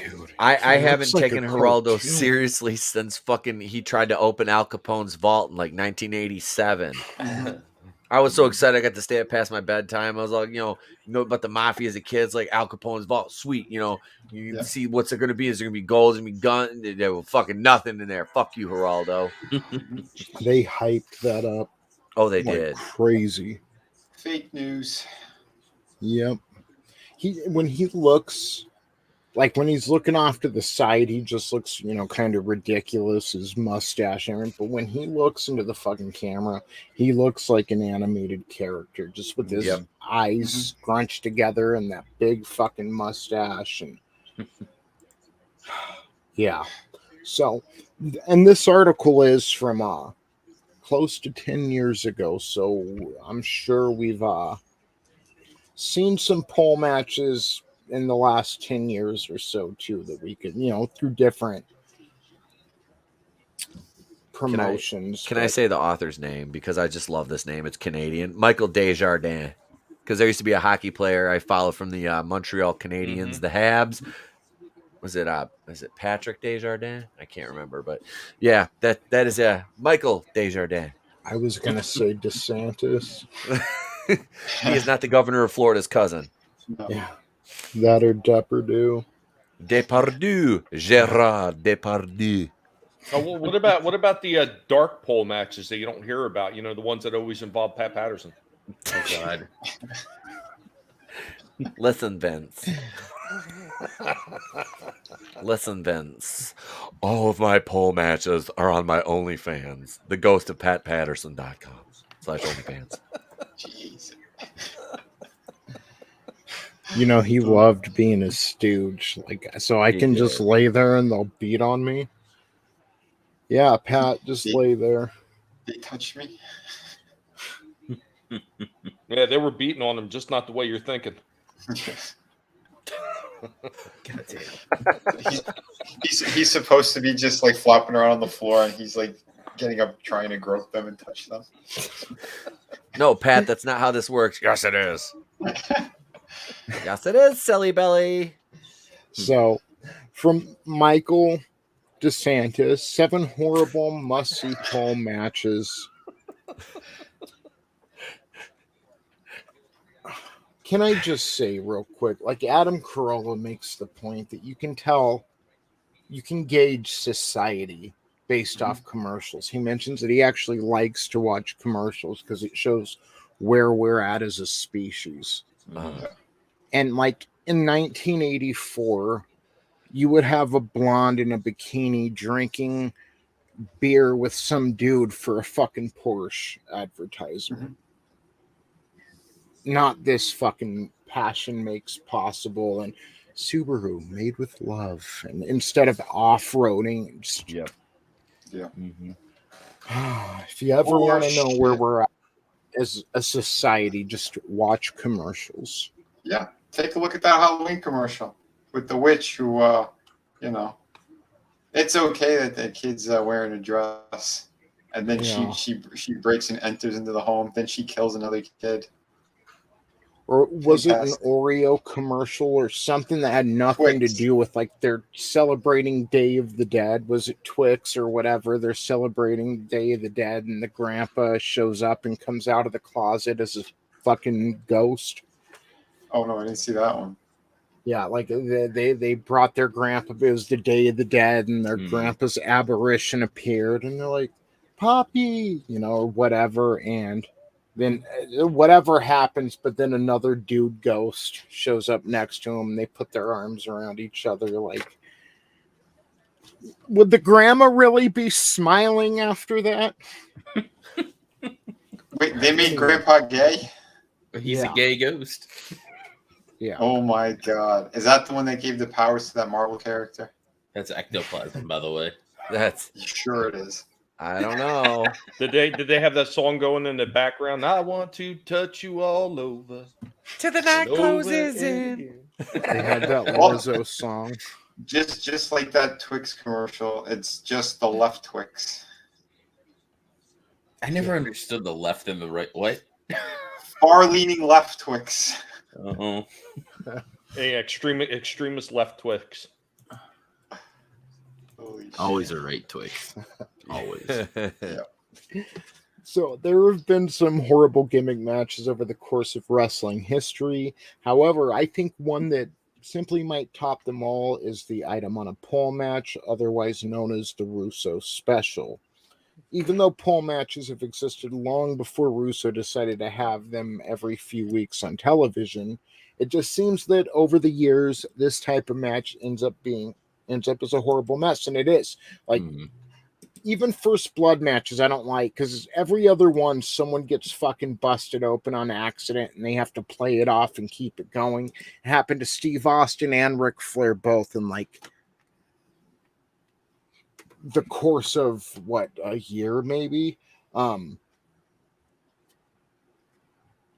don't like, and like how Vince would have you escape from a cage and all. I don't like that. I think I like matches that end with pinfall, with submission, even a battle royal's fine. That makes sense, you know. But this on a pole shit, you have to. And they can even pull off ladder matches, okay, but it's too easy. It's just too easy to go over there and grab the item. So they have to exaggerate everything a lot more than they should be. And it ends up making for just a joke of a match. I'm fine with it if it's like a ladder match for like I know AEW just recently did the one for the Hangman to get a #1 contenders thing. I'm fine with it like when it's something like special, like every now and then. But if it's used all the time, it just loses that I don't know, that specialness, I guess. Yeah, the magic for it, yeah. Well, Master Draven, if you wanted something special, what you should have asked for is JR's barbecue sauce on a pole match. You know that was floated at least once in the WWE creative. Oh, yeah. Oh, for sure. So, Russo and Ferrara took advantage of that over in WCW with Oklahoma. My cable is acting a little funny, so if I drop out, I'll be back in a second. Okay. All right. Yeah, same company for my internet. Yeah, you'd think a gimmick match this simple would be easy to pull off, right? The combatants battle it out for whatever item is featured, grab it, use it, or at least try to use it and get the pin. Oh, I guess it doesn't in a pinfall. That's how much I hate it. I haven't seen a pole match in a long time. I thought it was just whoever grabbed the fucking thing off the pole. Yeah, that's what I thought so too. Yeah. Yeah, I guess there are different rules, different promotions. Well, as these matches on the list show, it apparently isn't easy to pull off, and anything can go wrong. Anything that can go wrong does. So we start with an honorable mention: caged glove on a pole tuxedo match. Before we begin this list, I want to take the opportunity to show you a surprisingly very good pole match that happened in Mid-South Wrestling during the 1980s. I'll have to check this out then. It was my boy Hacksaw Jim Duggan versus Ted DiBiase in a glove on a pole match. There was even more added to this match, however. Not only did these two men have to fight for the glove, but they had to do it in tuxedos and in a steel cage. You'd think with a setup like this, it would spell disaster, but after watching this, you'll see it actually didn't. The match was a big, bloody brawl that the two went back and forth while the crowd cheered. It was how pole matches should be done. They don't have to be technical masterpieces, but they should be entertaining. In the end, Duggan won this match by hitting DiBiase with the most epic punch with the glove to set up a pin. I'm sorry. While that premise sounds good, if they wanted the perfect match with Duggan with a pole match, they should have had Duggan against the Iron Sheik with cocaine on a pole. Yes. They would have bitten each other's legs off to get that coke. Damn. It's like half the locker room would be running out to fucking try to get it. Right? That's funny. Reaching through the cage. Yeah. Just a couple months. Okay, chair on a pole match, Crowbar versus Ming. Just a couple months before WCW's demise, Crowbar, who looks like one of the guys you would see in hardcore wrestling promotions like CZW, and Ming faced off in a chair on a pole match. The match itself isn't as much of a train wreck as some of the other on this list, but there are some things to note here. First off, Crowbar had already grabbed the chair roughly 2 minutes into the match. Second, both wrestlers seemed like they were continuously playing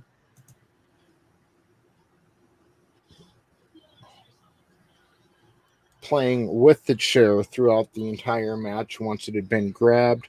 Third, the finish is terrible. Fourth, Daphne screaming, which R.I.P. Daphne. Yeah. Fourth, Daphne screaming. You think Melina's high-pitched wails are annoying? Well, this is just as bad, if not worse. At least, unlike Paisley, she can actually wrestle. Yeah, Daphne, I fucking fell in love with her. I did. I had a thing for her when she was in like TNA later on. Yeah. She was hot. Like I always thought she was hot, but yeah, she could work a little bit too. She was a cool manager. I don't think they really properly knew how to use her. Honestly, that whole gimmick with her and Crowbar was kind of forced. And then David Flair, it was weird. David Flair. Patches. Patches like Houlihan. He's like, if you think Brock Lesnar turns red. Yeah. I can see you now why Flair tans. I get it. Mm-hmm. Now he looks like a purse that's got wet and left out in the sun for fucking 75 years. Now he looks like his crocodile shoes. Looks like my gators. So, Divas Mistletoe on a pole match. This happened December 2011. This also might be the shortest pole match in the history of wrestling. Although considering this is a WWE Divas match, that's probably a good thing. Mm-hmm. So you'd get canceled today, bro. Mm-hmm. Oh, yeah. They're having flawless WrestleMania main events where they totally don't fuck up the end. Mm-hmm. So, with 9 divas, 9. In the ring, it's a bit hard to follow what the heck is going on, but you're not really missing a whole lot. Brie Bella ends up winning the match, which earned her a free kiss from any superstar of her choosing between then and Christmas, though nothing materialized. This was probably for the best. It's not as if a storyline was going to develop out of it anyway. Well, I think they were going with the more bouncing asses and tits on the screen, the better. Yep. Yep. Hey, I see these. We had beta lingerie male- matches back in the day, so yeah. Oh yeah. I was right about a minute. I see these beta male feminists now, like, well, it's better than those lingerie matches they used to have. Like, Or what about the pillow fights? Lingerie pillow Yes, fight. that was Wasn't there that fun. one where they had a bed in the middle of the ring? That was Lita and Edge in their live sex celebration. Yeah. Yes. I forgot about that. Matt When her Hardy tit had actually to came feel out. Yeah, it great. did. Yeah.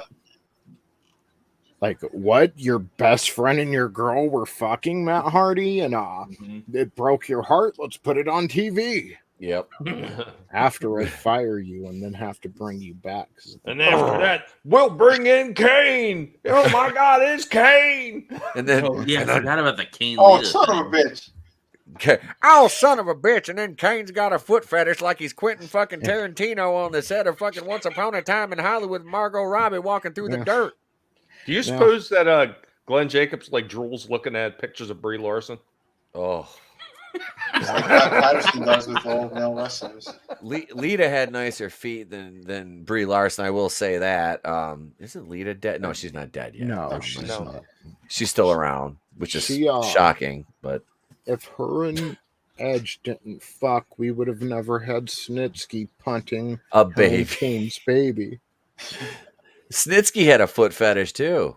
Mm-hmm. See, They that's made- all you. It wasn't Kane that had the foot fetish. It was Snitsky. I'm fucking edibles. In today's political landscape, how does Glenn Jacobs become the mayor of anything when you have footage of Snitsky punting his plastic baby into the audience? And let's not even think about Katie Vick. It's a Oh. sympathy. It's a sympathy vote. He's actually a cool guy. Like, I remember hearing about Glenn Jacobs like a long time ago. He would read like a book a week on the road. Fucking dude's smart. So that's cool that he and he's a big libertarian. So that's cool that he actually Yeah, you know what though? He has some very like moderate views on a lot of things too. Because I've seen a couple of those little interview things he did. He is not like on the spectrum, like on any far end. Yeah, he's common Kane? sense. Yep. Yeah. That's what we need more of in this fucking world. Yep. Kane for president, yo. Hell yeah. Oh, yeah. And then in inauguration, he's got to come out to Kane music and then Fuck fucking yeah. have the flames. Oh, it'd be awesome. I'm Speaker sorry. of You the know House, the one person I always hoped wrestling that was going to run. I mean, legitimately, I always wanted fucking Jesse to run. I did until He got too weird. He started that was the best. he was praising Fidel Castro and calling him a brave, courageous man and shit when Fidel died. It's like, dude. Yeah, but see, you know what you're getting. You know he's nuts. Well, in Yeah. Minnesota, we're really crazy. I remember at SummerSlam 1999, he was the special referee, for the main event. And they were doing a press conference, and the media's like, well, are you going to wear some sort of protective helmet, Mr. Governor, to protect your brain? And it was weird. Wow. Helmet. To Didn't they protect give one his to Biden brain. recently? I don't wear helmets. Falling on your head, that's what makes you a real man. Right. Falling up That the was a weird time in wrestling Shit because in your pants. that was when Triple H was first becoming like main event material. Things got boring from there. An interesting concept used by big time wrestling in the 1970s was a 22-man battle royal pole match where the competitors attempted to grab an envelope containing $5,000. And see, that's something I could see on a pole match. There's fucking money up there. Mm-hmm. Yeah. In this particular pole match, once someone went over the top ropes, they were eliminated. At one point, the pole was knocked over, and thus no one could go after the envelope. Not a particularly great oldie, but it's certainly interesting to watch, especially when you consider some of the wrestlers involved, such as Bobo Brazil, Tojo Yamamoto, and Jerry the King Lawler. And that's the worst. Like that, the pole falling over and no one can get it. That's again the equivalent of Hogan, Flair, first blood match, and like within 90 seconds, Flair's bleeding all over the fucking place, and they just keep it going till Hogan bleeds and loses the title. Mhm. Okay. I'm sorry, they should have had panties on a pole match. You used panties on a pole. Pat Patterson's like, only if it's a male. He's like making a jock strap. And Vince is like, oh, I kind of like that idea. Oh, I like that. I like that, Pat. Let's run with it. Make sure you smear your stuff all over it, and they've got to lick it at the end of the match. Edge versus Matt Hardy for Lita's diaphragm. Oh, oh God. Oh my God. So, leather jacket on a pole match. Big Al versus Tank Abbott. Now, Tank Abbott, this dude had the balls. He went into WCW offices and said, if you pay me a shit ton of money, I'll be better than Stone Cold Steve Austin. And they took him serious. Who? They obviously never watched his UFC matches. Oh God, that was painful. Those freaking plotting Yeah, I matches remember that he had. Yeah. And that's what he thought. Like, well, I'm a UFC fighter, you know, wrestling, that ain't shit. You bring me in, I'll top Steve Austin. Like, that dude ain't shit. I fought for real. What a fucking... This was, you know, he's part of what killed WCW. You know, shit like that. Big Al versus Tank Abbott, another Russo idea. The match occurred at Super Brawl 2000. For those who don't know who Tank Abbott is, he was a UFC competitor back when the organization was just beginning. At the end of 1999, Abbott made his debut in WCW and was brought in to fight Goldberg, but the feud never developed. Imagine that. After that, Tank never really made any waves for the company, which is probably good. To think Russo actually wanted to make him World Heavyweight Champion. Then again, he did make David Arquette and himself champion. So I guess anything's possible. The match itself is stupid, obviously.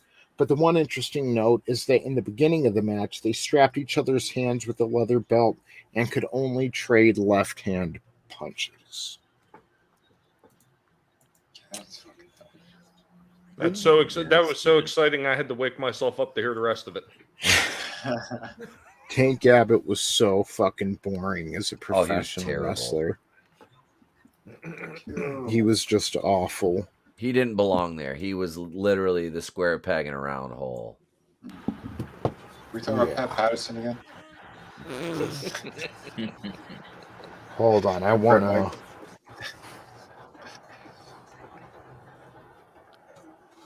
This motherfucker. There you Hey, go. That's him in his prime, too. That's him in his prime. That guy looked I'm gross. I'm gonna be bigger than Steve Austin. Like, okay. Physically, you are, you fat shit. You the look on his face, like, you dumb fucking wrestler. Did you know I fought in real life? Mm-hmm. Like, yes, Tank, you've been telling us that for 6 weeks now, dude. And lost to Tito Ortiz. Woo. It's like because they have the American Top Team right now fighting the Inner Circle. Lambert. He's a great heel. He is a good heel, but I hate, like, they had a match with a couple of the UFC guys in the match, and it is so bad. Like, just watching them do anything, it's just shit. It's like, why are we putting these idiots in a ring? Like, at least train them to, like, do what they need to do in a wrestling environment instead of fucking stumbling and fumbling around like idiots. What's funny is it feels like between Brock Lesnar, Dave Bautista was doing MMA for a bit, Jake Hager. Okay, none of them exactly light the world on fire, I guess, but it feels like there's a more successful rate of professional wrestlers becoming MMA fighters than there are MMA fighters becoming professional wrestlers. Yeah. Whenever, like especially MMA guys think it's the opposite. Bobby Lashley too, he was wanting a bad MMA fight, It Yeah, feels like the he started professional doing that. wrestlers. I think he started doing that right before he went to TNA Impact. He started doing that. Yeah. They transition better into actual fighters than the actual fighters do into professional wrestlers. Yeah, exactly. It's interesting. Look at all those females that they brought over that were all, former MMA fighters. Most of them were horrible. Oh, yeah. Ronda What was Rousey. the one with the blonde chick? The one with the dark hair. Damn it. Mandy. She was with Mandy Rose. She was horrendous. She was a former MMA fighter. Yeah, I forgot her name. Weird how that works, huh? But it's like, they're fighters. They're not entertainers. And that's what you need to be in professional wrestling. Yeah. Exactly. So, Viagra on a pole match. Shane Douglas versus Billy Kidman. Get this storyline. Shane Douglas and Billy Kidman were in the middle of a long feud. In July, one angle was that Douglas had a sex tape with Kidman's valet, Tori Wilson, who had left Kidman earlier, but Shane Douglas had problems. Thus, Ernest the Cat Miller set up this match. And the match itself isn't great, which Shane Douglas is good, but Kidman, he was a pretty good wrestler. Yeah. Dude, he broke away from the flock, and they had him win the cruiserweight title in his first match. And I mean, he never looked back from there. He kind of went from just a lower card, somewhat jobber to a name.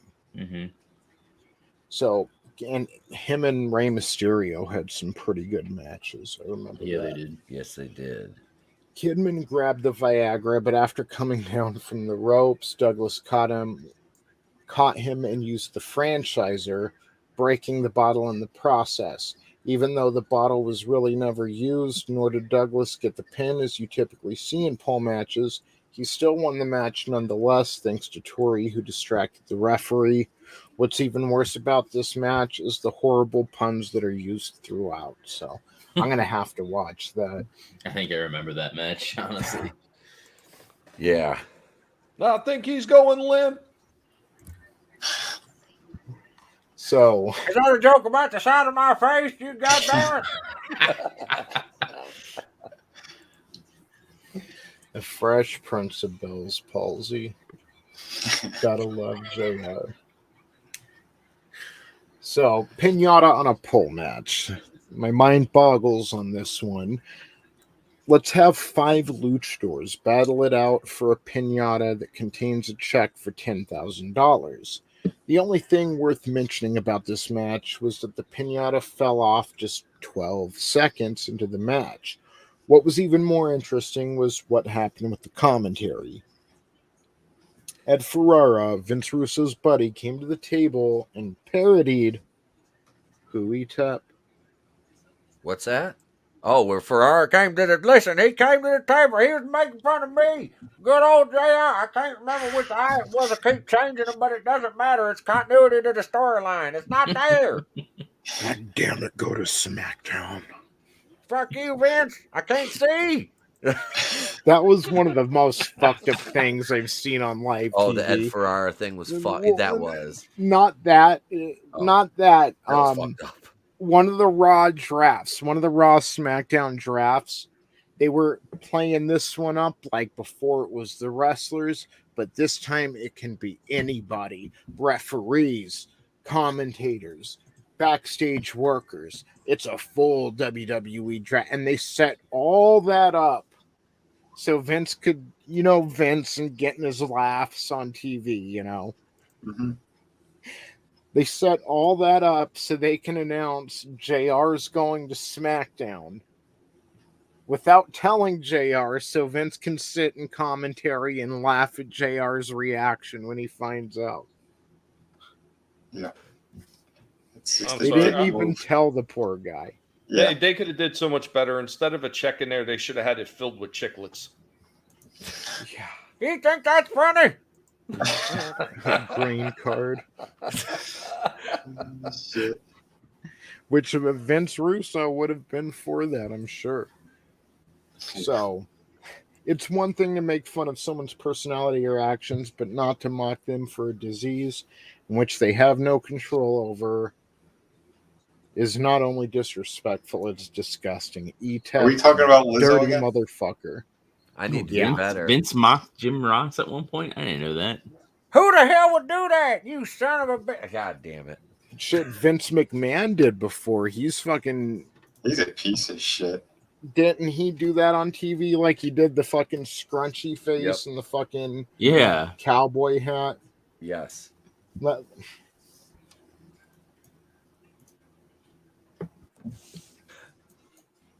Yeah, look it up.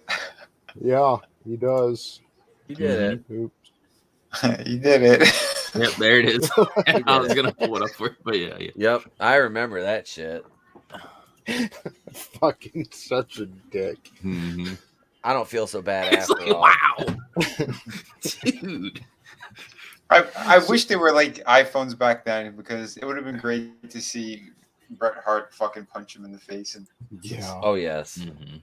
I'm just saying, Ed Ferrara takes shit for this. When Vince McMahon has said the N-word on TV, he's mocked Jim Ross on TV, he's bullied Jim Ross on TV countless times, including, that's a big deal. It's not like just, oh, I'm going from Raw to SmackDown. He's changing your work schedule. Mm-hmm. You used to do the pay-per-view work Monday, now you're off. Now you have to fucking do the pay-per-view, probably show up to Raw too, and then work that extra day into SmackDown. That affects your personal life, you know? Mm-hmm. Yeah. Because I don't think it's no wonder why he went to AEW. Yeah.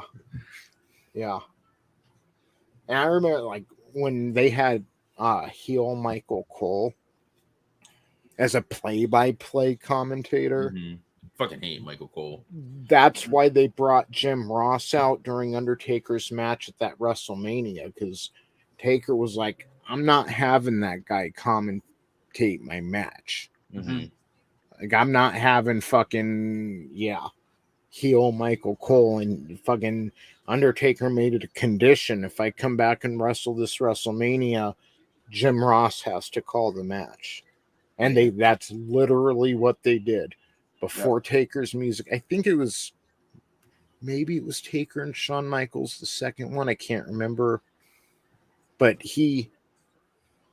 they literally played JR's music before Taker and his opponent came out.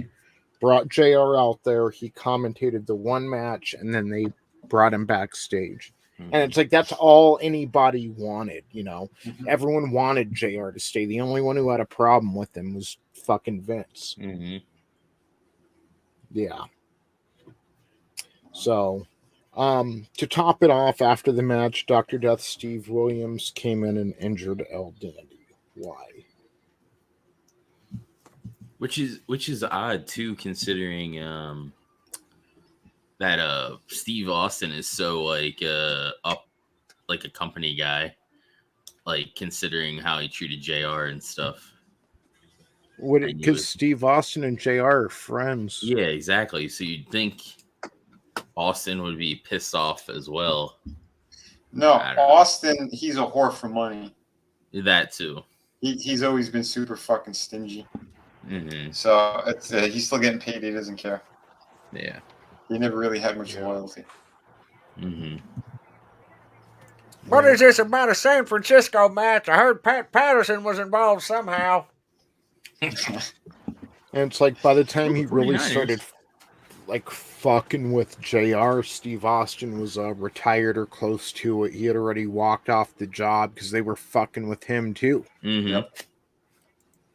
That's what I mean. So it's like, you know, it's surprising, but like you said, he's all about the payday. So. I hate that he still apologizes for walking off when they wanted him to job to Lesnar on Raw with no hype, nothing at all. And he's like, this is a WrestleMania main event. You know, and it still pisses me off too. Well, what that scumbag did too to Roddy Piper. when he had his podcast, like right before he died, like literally What a month or happened? two before he died. He was making waves, and he got Roddy kicked off of the place that was hosting their podcast. Westwood One or whatever. Yeah. I didn't It's- know that. Yeah, oh yeah, he got super pissed because he had Will Sasso. He came on one of the podcasts and he was pretending to be Stone Cold. Oh Oh. yeah. He did the whole Sasso's show. Stone Cold is great. Oh, It Yeah. was fantastic. So fucking funny. It was clearly a bit. In the end, like he said it too, or whatever, you know. Yeah. He's, oh, you're great. Like, you know, he wanted to have him back on. And Stone Cold got furious and he went to go complain. And I remember because when Piper came back, he was on hiatus for like a month and a half or something. He came back and then he just like, he's like, what kind of piece of shit does that? You're not even a man. Like he went off on him. Mm-hmm. You know, he's like, I don't want anything to do with you. Don't fucking worry about it. And then he was getting a little darker. Then he had like 2 more shows, and his last one was with Savage's brother. Oh, Lanny Poffo. Lenny. Yeah, I think it's like one of the last ones that you could still find. But yeah, because he had to switch over to a different format. Austin's like, What was his name? Was it the Genius? Yeah. yeah, the genius Lanny Poffo. Yeah, leaping Lenny Poffo became Yeah. the Genius. Yeah. His career was over at that point, Siva. Like, number one, Will Sasso is a fan. Oh yeah. Yep. And, you know, that's why he even knows of Steve Austin to do the impression. Number two, it's all in fun. You're a public figure. It's going to happen. Number three, you're not even wrestling anymore, dude. Exactly. And Fuck. he went out of his way to fuck over Roddy. That's fucked up. Mm-hmm. That's why I lost all respect Roddy. for that motherfucker. Yeah, I didn't know that. So, on a lighter note, the San Francisco's 49ers match, Booker T versus Jeff Jarrett. This is around the time they were trying to make Booker T into The Rock. He was doing the bookend, and Yep. they don't bring that much. They don't bring it up much in WCW or in WWE's version of history. Hey, here's an idea. Let's not have 1, not 2, but 4 objects on a pole match. Vince Russo must have had an orgasm just at the thought of this idea. On October 2nd, 2000, Booker T and Jeff Jarrett battled for the vacant WCW Championship in what was known as a San Francisco 49ers match. I guess you just kneel until you get cut. Here are the rules. 4 boxes hang in each corner of the ring, and 3 of the boxes are weapons, and I use that term lightly to use against your opponent. The 4th box holds the WCW Championship. That's a little interesting, but you know how they book it. It's not going to be till like they're never going to go out there and it's going to be the first box, you know, is the championship belt. But that's kind of interesting, you know. The match started off hilarious when an old woman at ringside tried to hit Jeff Jarrett with a bag, but from there it went downhill really fast. Right from the beginning, Jarrett gets Irish whipped into the corner, causing one of the boxes to fall. He then clotheslines Booker T, grabs the box, and finds a blow-up doll. Yeah, a blow-up doll. Man, this shit's making me want to go back and watch some, like, 2000s WCW. Yep. I never thought I'd say that, but I'm wanting to see some Russo WCW right now. Jim Cornette just sharded. Well, I wouldn't know because I'm blocked. Yeah, me picture of too. Scott Hall, what the hell? You So, think yeah. you think Gold Dust was putting it in the box or something with his obsession with Hall, remember? Yeah. A picture of Scott Hall. Kevin Nash is in the back, pissed off. That's my friend. They brawl horribly on the outside. Then Booker T delivers a pile driver on the announcer's table. Not only does the table not break, but Jarrett is somehow able to get up and keep going just a minute later. Booker then goes to the 3rd box, finds a coal miner's glove, a reference to the horrible main event of the 92 Halloween Havoc pay-per-view, Sting versus Jake Roberts. what's with all these so-called weapons? And even though this is on television, why does it take about 5 minutes to open up 3 of the boxes?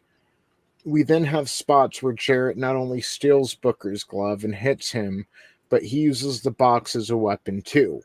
Finally, we get to the end of the match. Jarrett attempts to get a guitar from under the ring, but cannot do so, so he decides to go after the last box. As he's doing so, who should come out but Beetlejuice from the Howard Stern show, who, as quoted by the commentators, uses Jeff Jarrett's testicles for punching bags. This allows Booker T to grab the last box. I remember Beetlejuice being around, but I don't remember the specific match. But the belt falls out of the ring. Ring announcer Dave Pinzer then grabs the belt and gives it to Booker T, ending the match. Afterwards, Scott Steiner comes out, decks Booker T with a lead pipe. Then he Steiner recliners Beetlejuice as the telecast ends. Dear God, this match was a mess. That's painful. Yeah. Wait a second. Hang on. I got something for you, Tony. Yeah. I want to see some, late 90s, early 2000 WCW. I was at the one where they first changed the entrance stage to like that weird WCW logo, and it would like open up and the wrestlers would come out.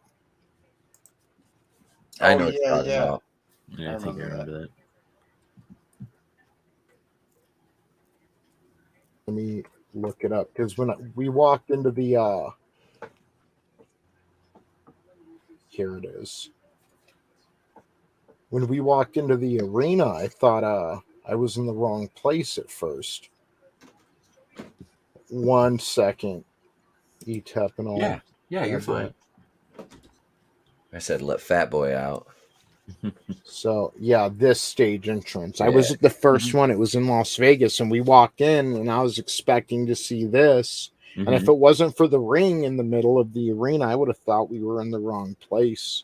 Like, because maybe it's just me. I didn't realize this logo said WCW until like 3 years ago. I was today years old when I learned that. Yeah, WCW. I just thought it was a like weird. they're paying homage to Star Trek. Yeah. I was like, I always thought that was the weirdest fucking logo design. I never realized it said WCW until today. Seriously. It says WCW. It's retarded. It almost looks like Ultimate Warrior's fucking paint job on his face. Oh God. Yeah. Oh God. You mentioned him. What could have been if they would have brought him back sooner and paired him up with a Sting? Oh, reunion of the Blade Runners. I was going to say the Blade Runners. All right, so we were talking about Jeff Jarrett and Beetlejuice. So I dug this fucking this gem up right here. So let me get this. All right, ready? Let's talk through it so we don't get. I can I'll mute the volume here. I'll mute the volume. Here we go. All right. So do you want me to? I've only got it set for a couple seconds, so that's fine. Yeah. So here we go. Jarrett's backstage with Beetlejuice. Take that, slap nuts. Take this, slap nuts. Take that, slap nuts. And that's what he just said. I remember that shit. Yep, I fucking love that. That is one of the best fucking Jeff Jarrett guitar shots. And it's funny too, because like I call Trey that. I call Trey slap nuts all the time. And and that's like one of the things the wife like did not get mad about. I was like, me calling him slap nuts. I'm like, good, because I like calling people that. I do. That was probably I've never been a big Jeff Jarrett fan, but that was probably peak Jeff Jarrett was when he went to WCW that second, third time or whatever. I love that Chosen One gimmick, and he talked about having the stroke, especially now. Knowing what all that inside baseball really is, having been in the business, it's like, yep, him and Russo were buddies, and that's what it was, because Russo wanted to be one of the boys. Russo didn't just want to be he wanted to be one of the boys. That's why he self-inserted so much in them storylines, and with Jarrett and Page and the David Arquette deal and all that shit. Yeah. That was just Vince Russo putting his nose where it didn't really belong. But you know what? I like Jarrett in that just for that run. Like when they did. Do you remember when they did the Magnificent Seven at the end of WCW? That stable. I think so. There were so many stables at the end.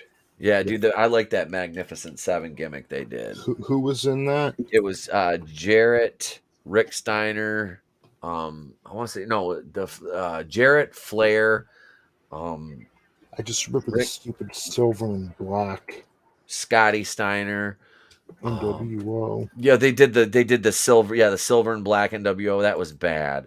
Hang on, I'm gonna look up the. Yeah, I'm pulling. I remember right now.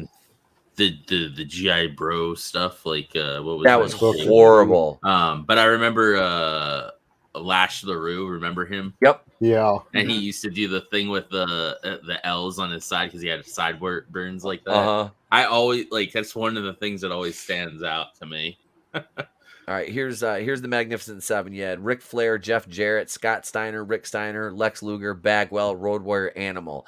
Associated members with Canyon, Chavo, Mike Sanders, Medeja, and Team Canada, which was Lance Storm and Mike Awesome. But the core was Flair, Jarrett, the Steiners, Luger, Bagwell, and Animal. Animal was weird. Dude, the Natural Born Thrillers are a fucking badass stable, too. Like, these guys, look at the talent they had. Outside of, like, maybe Reno. Reno wasn't bad. He wasn't terrible. They just should have repackaged the gimmick. But, like, Palumbo, Stasiak, O'Hare, Jindrak, Vito, or not Vito, Johnny the Bull. Those guys were freaking kick-ass workers. Sanders could work, but he was better as a manager or on the mic. It's kind of amazing. You look back, and none of these people would go on to have like a Shawn Michaels like career, or like really be in the main event. And like, I love Chuck Palumbo. He had a fucking good look to him. He was, fucking kind of sucks how it went down. It really did. Kind of kill the wrestling. In Stasiak, you know. Yeah, meat. He was meat.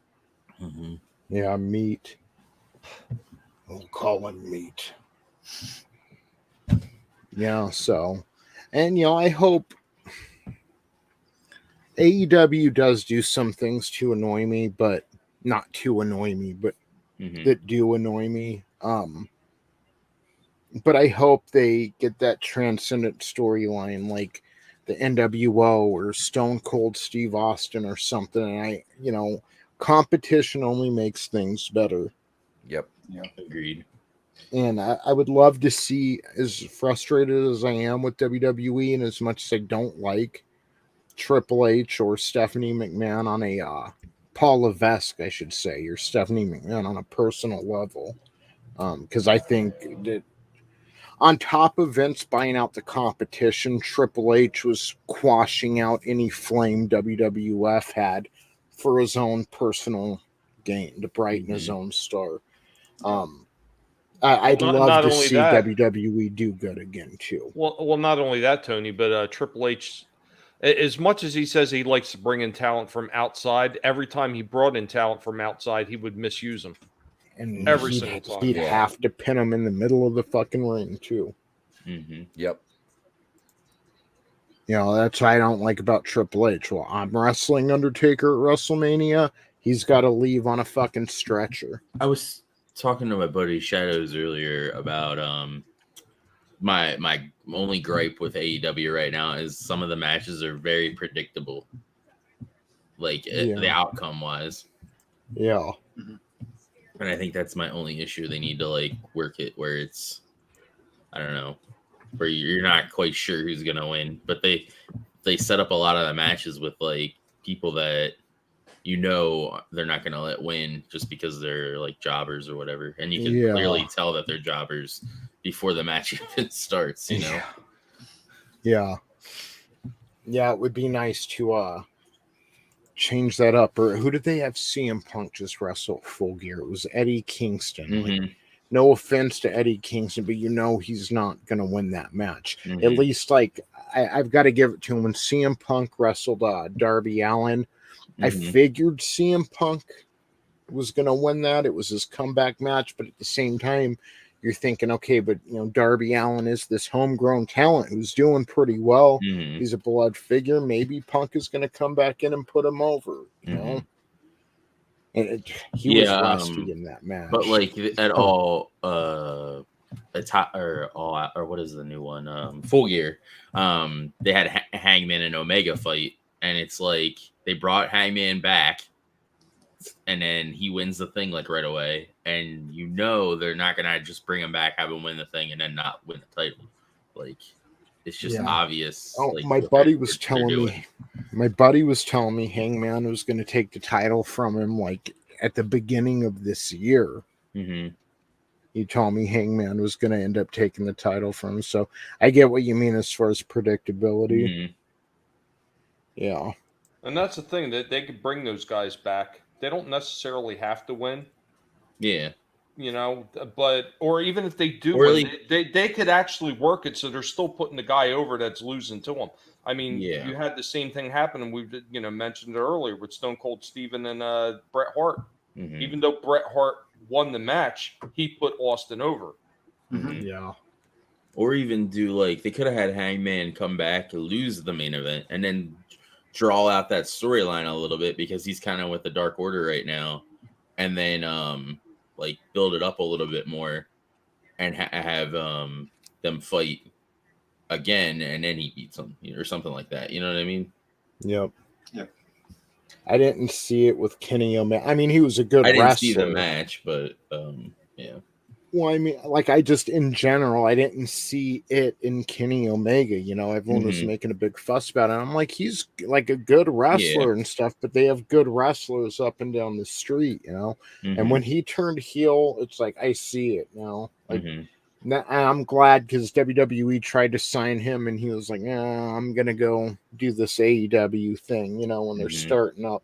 And I'm glad he did because he'd be doing something fucking stupid in the Fed. I was watching an interview, and I guess they wanted him to do something over there, and he wasn't okay with the gimmick that they had planned for him. So he's like, because he was in talks with them, and then he didn't like the gimmick that they had planned and didn't think it was something he would be okay with. So he went to AEW and something stupid. Yeah, because he has more creative control over there to do what he wants. Yeah, I'm glad he made the choice he did because he's a badass, and he held 4 or 5 world titles at one point earlier this year. He had the AEW Heavyweight Championship. He had the Impact Wrestling Championship. He had the AAA World Heavyweight title, and then he had another one. He was coming out, and he had title belts hanging around his neck. That's awesome. This guy hadn't had his shoulders pinned to the mat in almost 2 years before Christian beat him for the Impact title on AEW. Yeah, that guy's fucking, and that's what I mean. Like he deserves to have that Ric Flair legacy.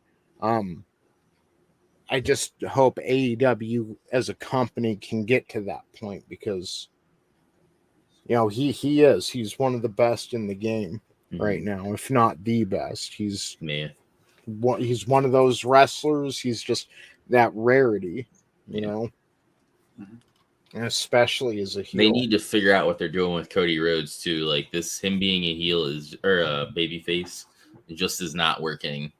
But they're so stubborn and they won't turn him. Yeah, they're being him. Yeah. So that's probably a good place to end it for tonight. It's just always so fun doing this show with you guys. Thank you. Oh, yeah. Oh, dude, you're welcome. Anytime. No, thank you for running it because, if you weren't running them, we couldn't sit here and have a little bit of fun talking about this stuff. Right. So, Right. Well, do you guys want to plug some things before we go? I leave that to Walton. To Walton and Montel Williams. And what was Mayor Willie Brown? Willie Brown. That was Heels Up Harris. That was her fucking. She rode that fucking show pony all the way to the fucking big dance. I mean, Jesus Christ, she built her career off that fucking poor Her guy. nickname used to be the Tickler. Draven, what have you got going on, bro? I have Twitch. I'm doing a lot of my focus over there, and then They have medication for that, Draven.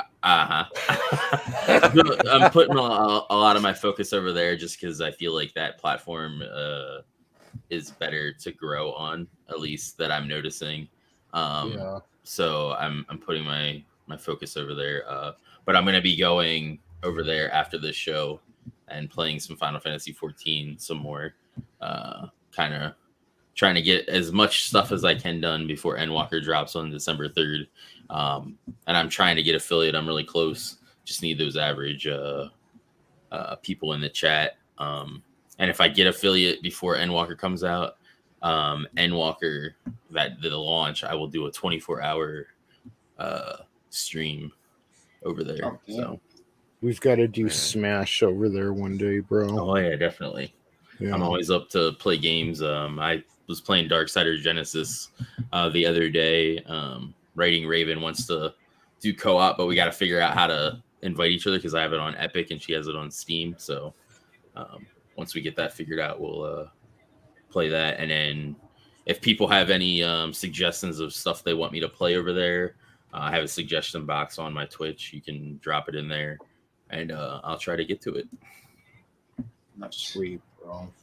And yeah, I don't think you'll be on next week, but you should be around like the week after.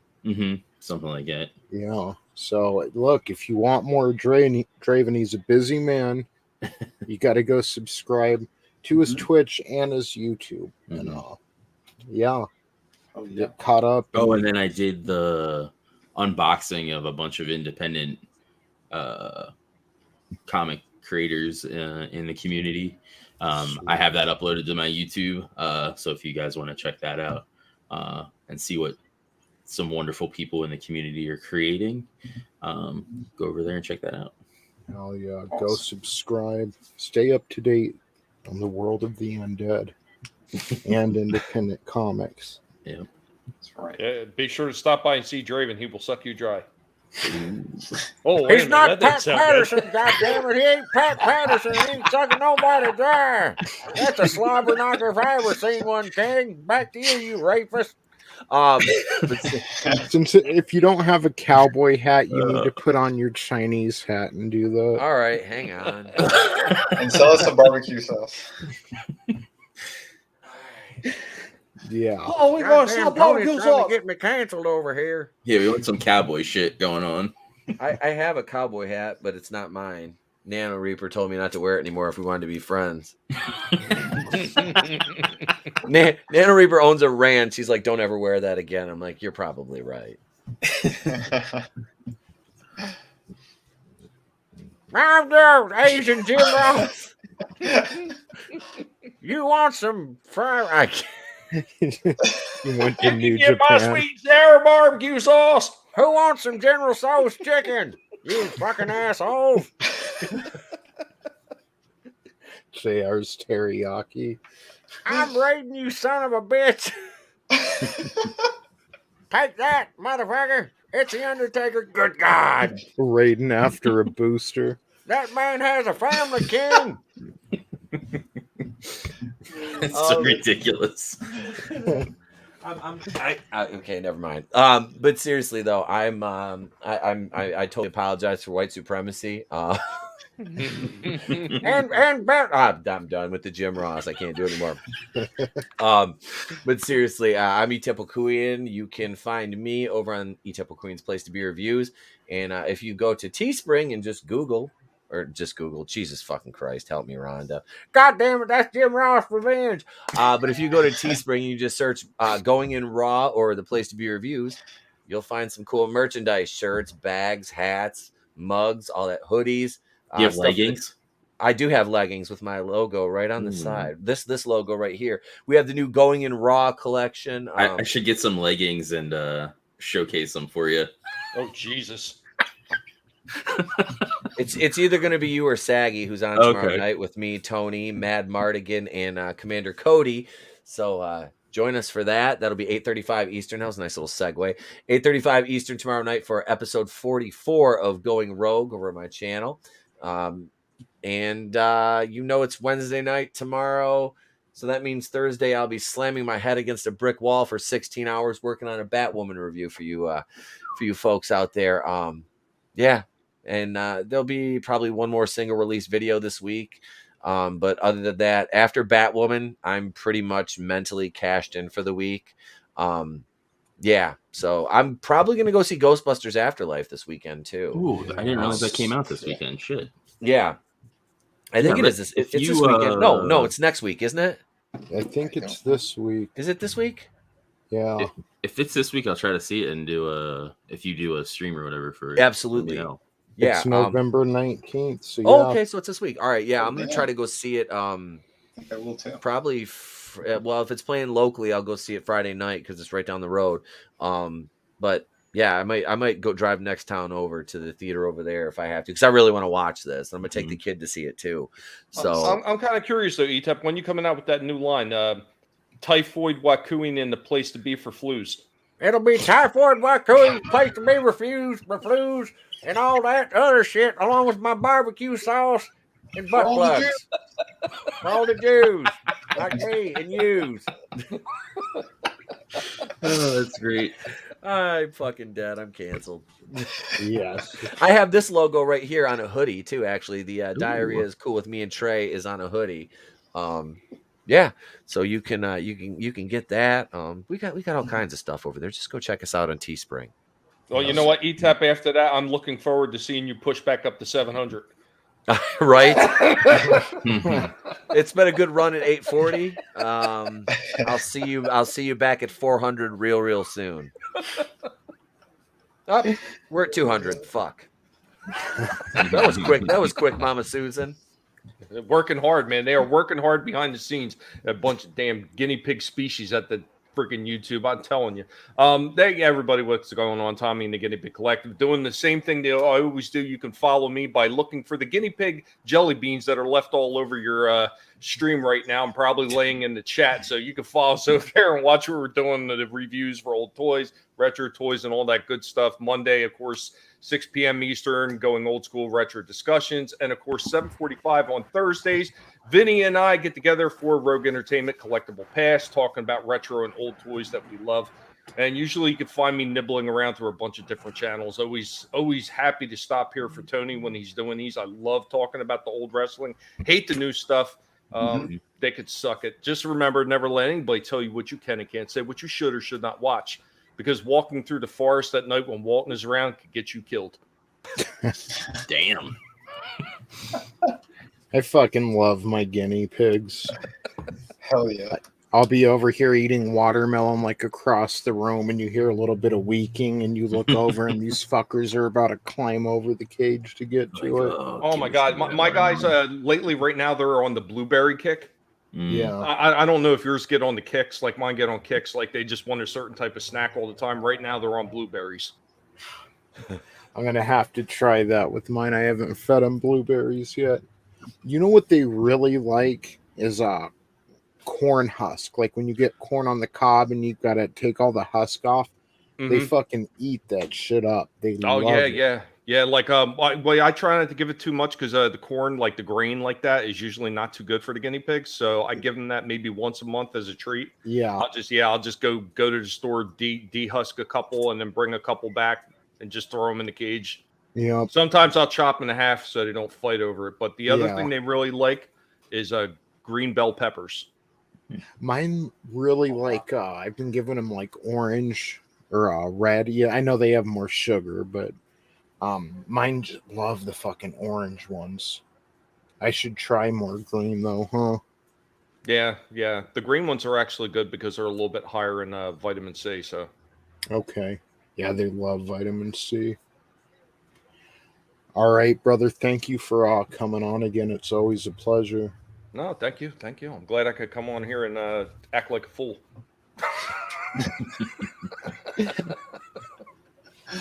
Montel. Yeah. I usually put up wrestling photos, but Montel was wrestling a pig recently, so I figured let me put those up. Um, yeah, you can find me at VinnieArt. I actually put up a new toy review. I did Storm Shadow from the Snake Eyes movie. I mean, they haven't really done a proper Storm Shadow figure yet. And he's the closest one. It's actually a pretty cool figure. I got him on discount, him in the movie version. So I'm like, Oh, hey, Vinny, did you see the 3 3/4 one? No. When they were doing like the retro style Joes, I picked up a Storm Shadow and Snake Eyes. I never opened them, but holy shit, does that figure look good? I mean, I know it's a smaller figure, but it looks badass. Dude, that's awesome. It's funny. I put up my review, and then I saw on someone else's channel that they have pre-orders. I guess they actually did make classic Storm Shadow. He's gonna be coming out. He's not out yet, but for the 6-inch line. But anyway, again, we talk toys, Tommy and I, on Thursday, 7:45. You heard him say it before, but I have streams on Fridays and Sundays. This past Sunday was fantastic. I had one of my good friends. He's pretty much like family. Grandmaster Graham Frank. If you guys missed it, I really suggest you guys go back and take a look. This guy's a martial arts legend. He's a super genius too. He invented his own combat knives and training knives. That's awesome. Oh, dude, fucking fantastic. This guy, he was training. He still does elite teams from around the world. And they take out bad guys. That's all I can say. But awesome. A fucking true badass. And this guy he just loves comics and everything. His stepfather was a famous artist and painter. And as a kid, he got to hang out with Stan Lee, Jack Kirby, Frank Frazetta. He's still good friends with the Frazetta family. But yeah, super interesting. So if you guys missed that, go take a look on my channel. At VinnieArt. And I'm going to be doing more art classes and stuff when I'm done with my book, Shadow of the Kraken. I'll put more time into the channel, but right now it's mostly kind of the toy reviews, and I'll be doing more time lapses as well on the pages I'm currently working on. Nice. Although some of them I can't show because it's too spoilerish, but I do intend on putting up another update or two for you guys pretty soon. I can't wait to get Shadow I'm excited of the for Kraken. it too. Yes. Dude.